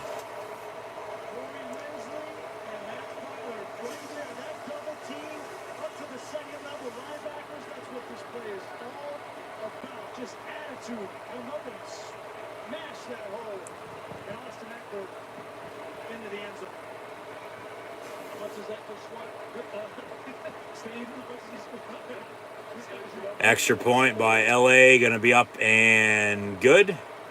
So the Chargers capitalize off of the missed field goal by the Raiders that they attempted from 52 yards out rather than pinning them deep. I probably would have punted, pinned them deep. I think anybody, well, you got to take your chances though. But, so I said, I don't know why he was kicking it and then he missed it. Because then you pin them deep. You play good defense, you get the ball back, good starting field position maybe, and still have a chance to tie it up. You miss the kick, you give them good starting field position. They drive on you, score, extend their lead to 14 again, and now you got 2 timeouts, 5 minutes and change with the 2-minute warning nearing, but time really not on your side, and even with as good as you've looked, your 2 touchdown drives in the third quarter, you just gave up another touchdown and you trail by 14 again. So game's probably over, to be honest with you. Chargers are going to win. So they'll both get the 3-1 by the end of the game here. But we'll see. I mean, there's been crazier shit that's happened before. So yeah, I'll leave it at that for now. But talk about WWE with the draft. Roman Reigns, Charlotte Flair, Drew McIntyre, The New Day, along with Happy Baron Corbin, Hit Row, Naomi, and Jeff Hardy. SmackDown. There were a few that also went to SmackDown on social media afterwards. in Aaliyah, Drew Gulak, Mace, Mansoor, Mustafa Ali, and Tony Storm. The ones that went to Raw via social media over the weekend were Akira Tozawa, Alpha Academy, Apollo Crews, Piper Nevin, Drake Maverick, John Morrison, Nia Jax, Reggie R-Truth, T-Bar, and Zelina Vega. But then everybody that went to Raw and SmackDown in the 4 rounds, and then we had, who would have guessed it, like I said earlier, 6 rounds for an even 10 over the 2 shows. Big E to Raw, along with Bianca Belair, RK Bro, Edge, the women's tag team champions with Rhea Ripley and Nikki ASH, Keith Lee, the Mysterios, along with Austin Theory getting called up from NXT, and then everybody to Raw and SmackDown tonight in the WWE draft as it concluded about a half hour or so ago now. To SmackDown, it was the Usos along with Sasha Banks, Nakamura, Sheamus, Shayna Baszler, Xia Li gets called up as well. Viking Raiders, Ricochet switch over, and then Humberto Carrera and Angel Garza. Cesaro stays put on SmackDown. Rich Holland gets brought up. Sami Zayn put. Carmella to Raw. Also to Monday Night Raw this evening. Becky Lynch, Bobby Lashley stays put. Championships stay put. The only titles that changed were the 2 current women's champions, with the Charlotte as the Raw Women's Champion going to SmackDown, Becky Lynch, SmackDown Women's Champion, going to Raw. So they'll either be unifying those titles, I would think, or, of course, just change hands at some point in time in the future. Crown Jewels 2 weeks from Thursday. I'll have live watch along reactions then live here on YouTube. What else do we have? AJ and Almost stay on Raw. Kevin Owens comes over from SmackDown. We'll see how much longer he's going to be with the company, though. The mid-card titles stay put. For the most part, everybody stayed on their brand. I mean, we had a few big moves, but nothing major or nothing special by any means. But in their eyes, okay, they're just going to say this person was drafted here, this person was drafted there, of course. Also, Finn Balor to Raw with the Street Profits. Karrion Kross, Alexa Bliss stay put. And then Gable Steveson, even though he's not going to be wrestling anytime soon, he's still in college, wrestling at Minnesota, has an NIL agreement with the company. He was drafted to Raw tonight as well. So, all right, draft, probably not up head-to-head with others in the past. This would have to be at the bottom of that list. Arguably one of the worst drafts, I'd say, ever in WWE's history. But we'll see what they do. We'll probably get the same old shows, week after week after week, next year as it is anyway, and we'll still be bitching about it, but we'll still be watching. But I'll digress there. I'll show about wrestling because we've got under 4 minutes to play now on Monday Night Football. 1st and 10. Carr going to go deep. Has a man, overthrows Henry Ruggs. He had him about another foot. He would have been walking in the end zone for 6 to cut it to 7 again. Incomplete, though. And the Chargers are going to look to hold on to win this game. Got an unsportsmanlike conduct foul now on the defense. 15, automatic first down.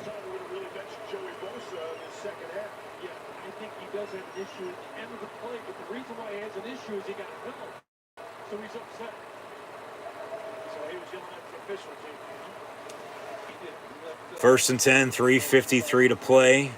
After the penalty, 28-14 is your score.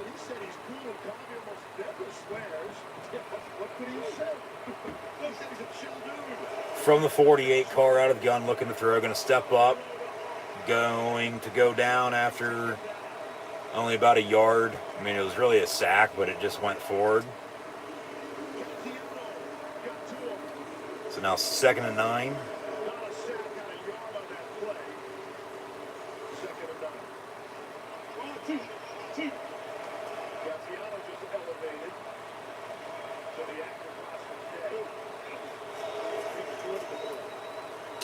Derek Carr near side. It's going to be picked off at the 30-yard line.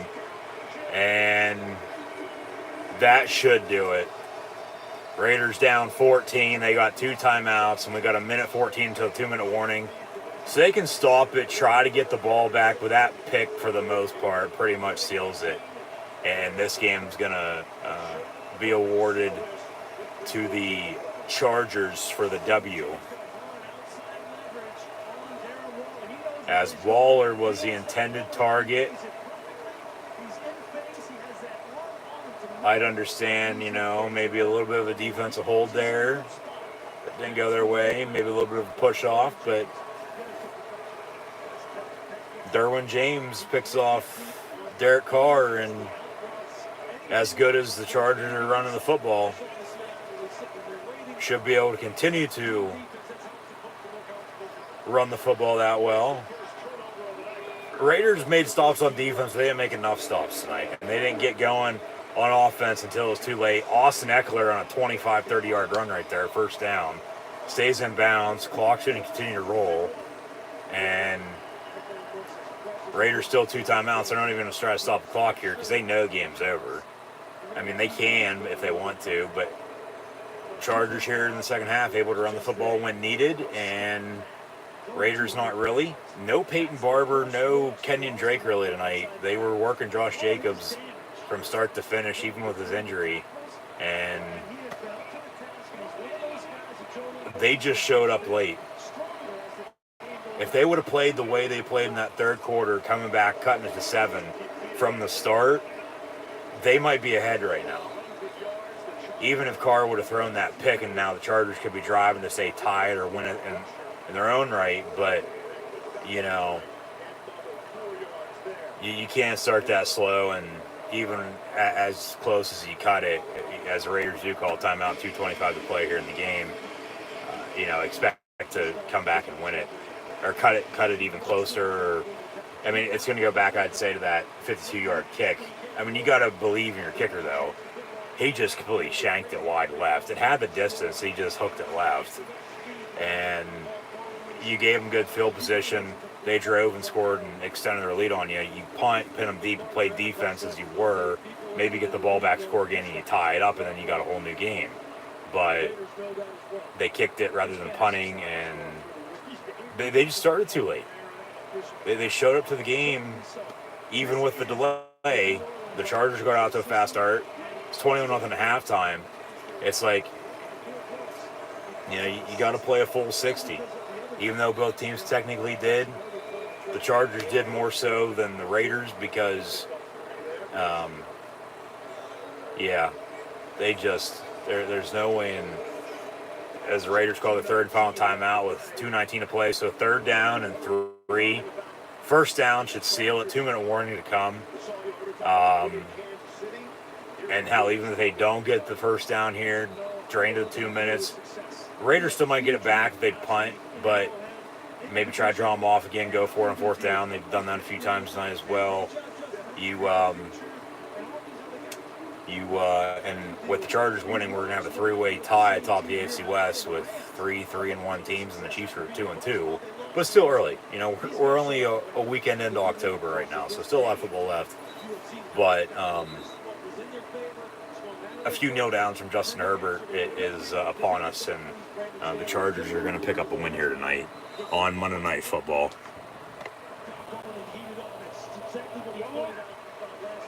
They should be able to seal it, I'd say, right here on 3rd and 3. Run. Got a late whistle with a penalty flag and going to have a false start, 3rd and 8. Okay. So they're going to replay it again.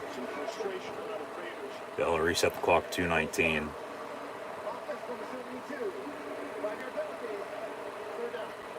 But the Raiders, they just started too late.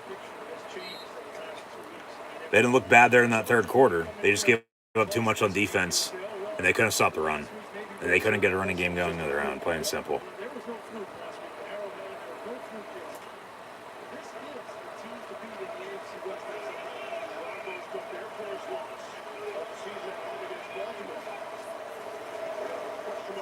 Chargers hand off on 3rd and 8. Raiders can't stop it, so we'll drain it 2 minutes. They'll punt. Raiders are going to get the ball back.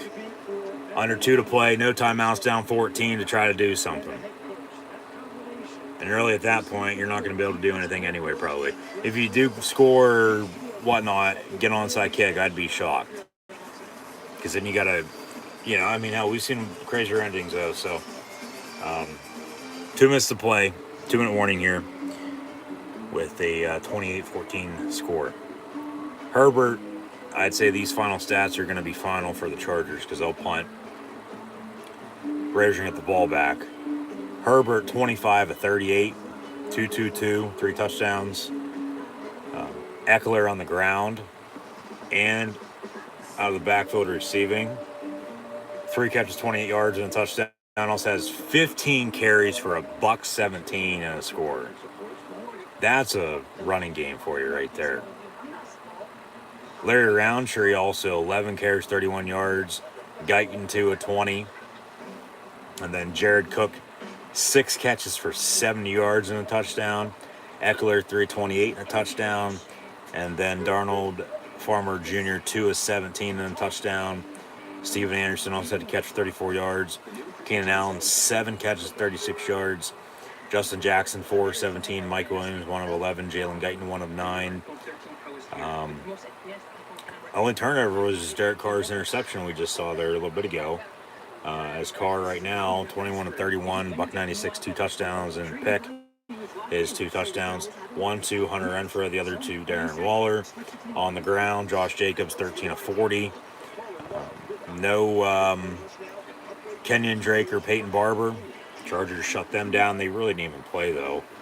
But Willie Snead, a catch for 15 yards. Darren Waller, 4 of 50 and a score. Zay Jones, 1 for 5. Hunter Renfrow, 6 of 45 and a touchdown. Brian Edwards, 1 for 4. Jacobs, 5 catches, 17 yards. Ruggs, 3 of 60. So, yeah, those are your stats with 2 minutes to play here. 4th and 10 for the Chargers. And they're going to kick a field goal. Try to seal it. 31-14. But this is going to be from about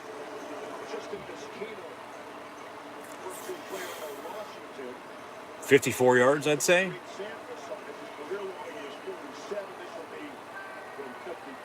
Yeah.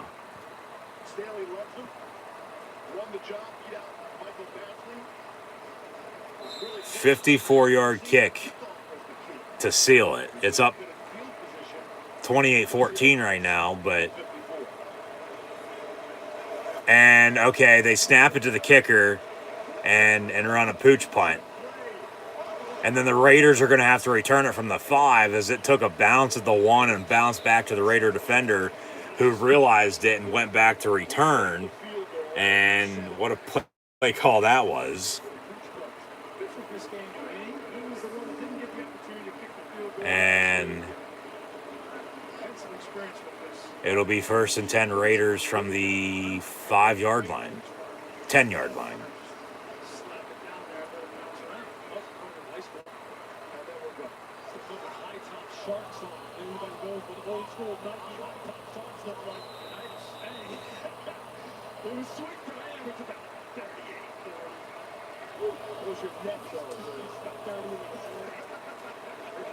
Carr pass incomplete, intended for Darren Waller. 2nd down and 10, minute 46 to play.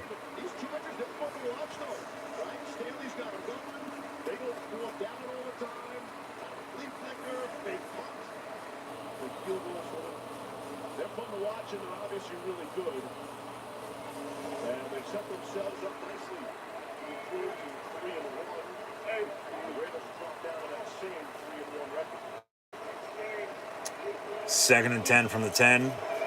Raiders, Derek Carr stepping up, going to tuck it and run, slide to the 14.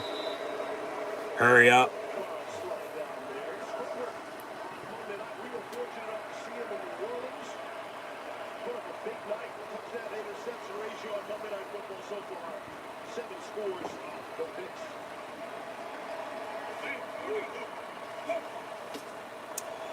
Third and 7, Carr deep near side, incomplete.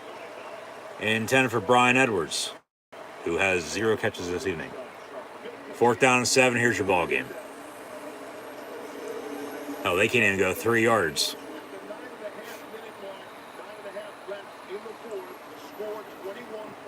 It's been like this all night, though, for them. Other than their 2 offensive touchdown drives they scored in the 3rd quarter to cut to the 7, the Raiders have not been able to move the football tonight. Just shot themselves in the foot, did everything they possibly could do wrong, and the Chargers just flat out beat them. Gruden's going to tell you that. We got beat tonight. 4th and 7, Carr going to step up, throw, it's going to be incomplete. 2 kneel downs from Justin Herbert, and the Chargers are going to win 28-14 on Monday Night Football over the Silver and Black Raiders.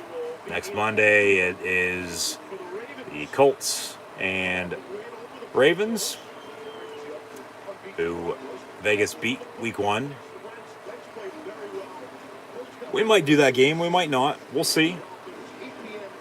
Done 4 straight Monday night games. I don't want to do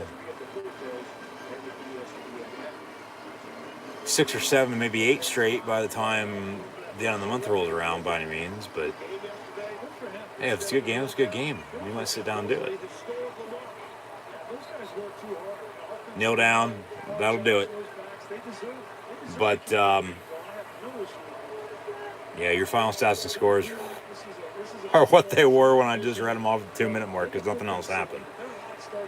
So I'll leave it at that. We'll have one more kneel down. We'll have a 3-way tie atop the AFC West with the Chargers, Raiders, and Broncos. Chiefs at 2-2.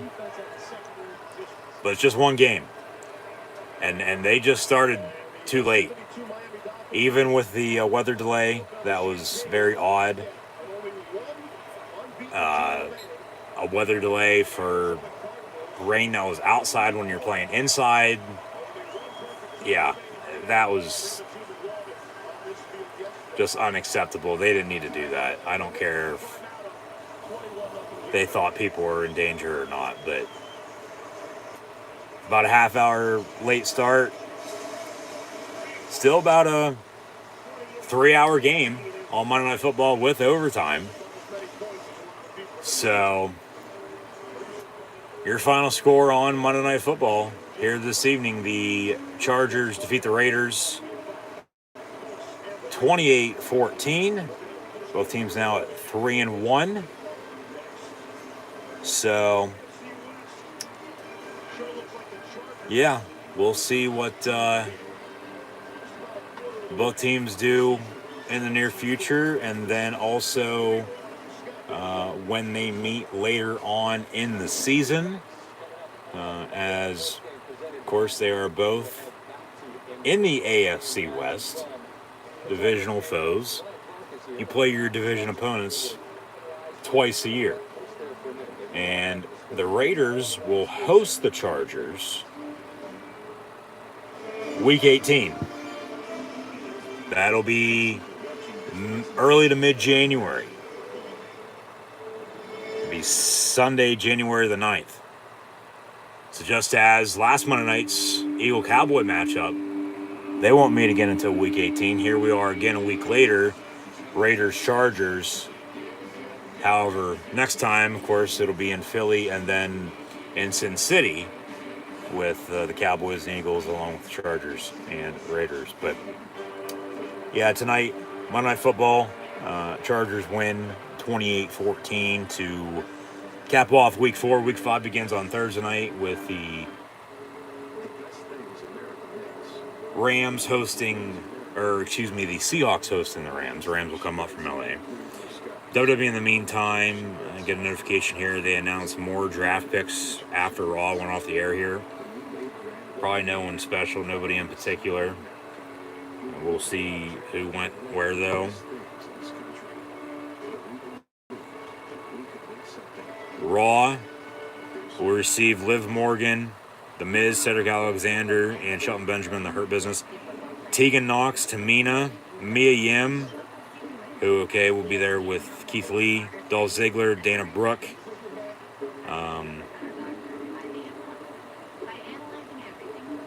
Yeah, Dolph Ziggler, Dana Brooke, Bobby Roode. They split up Jinder, Veer, and Shanky, it looks like. Jackson Riker's going to be on Raw as well. And then, yeah, because Jinder and Shanky go to SmackDown with Shotzi Blackheart and Natalya. So they even split up Tegan and Shotzi. Well, at least Tegan will be by herself. At least Shotzi will be by herself, too, I guess.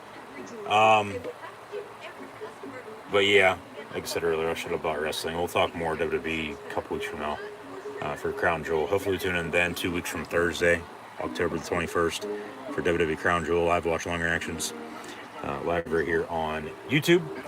However, like I said, yeah, tonight the Chargers 21-0 at the half. They win 28-14. So they really didn't do much, there in the second half. Their lone touchdown was to seal it. Austin Eckler with a rushing score. Had over 100 yards rushing tonight. They were able to run the ball. Raiders weren't. Raiders, plain simple, got beat, I think. They just started too slow. Even that third quarter, their 2 touchdown drives got to 7. They were making stops on defense, but they didn't make enough stops. And, give up 2 more touchdowns than they had. So, once again, yeah, your final score, 28-14. Chargers beat the Raiders. Both teams now at 3-1. A tie to top the AFC West with the Broncos, with the Chiefs right behind them at 2-2. So that'll do it for myself, your host, Encyclopedia Sports, Cool Hand Luke 96, live right here on YouTube for live watch along reactions, audio only live here this evening with NFL Monday Night Football and WWE Monday Night Raw. So once again, thank you for tuning in. As always, be sure to like, follow, and subscribe on social media. Links in the description below. And now hope to see everybody once again now next weekend for more live watch along reactions live right here on YouTube of college football and the NFL with the Penn State Iowa top 5 showdown from Iowa City on Saturday afternoon, a doubleheader in the National Football League. As well next week, Broncos Steelers along with the Bills and Chiefs on Sunday Night Football. We'll see about Thursday night. We'll see about Monday night as well. But it's still early in the season. Week 4 in the books. Hard to believe we're a month in, but it's still early in the season. Week 5 will begin on Thursday. But here tonight, cap off Week 4 once again. On Monday Night Football, the Chargers defeat the Raiders 28-14.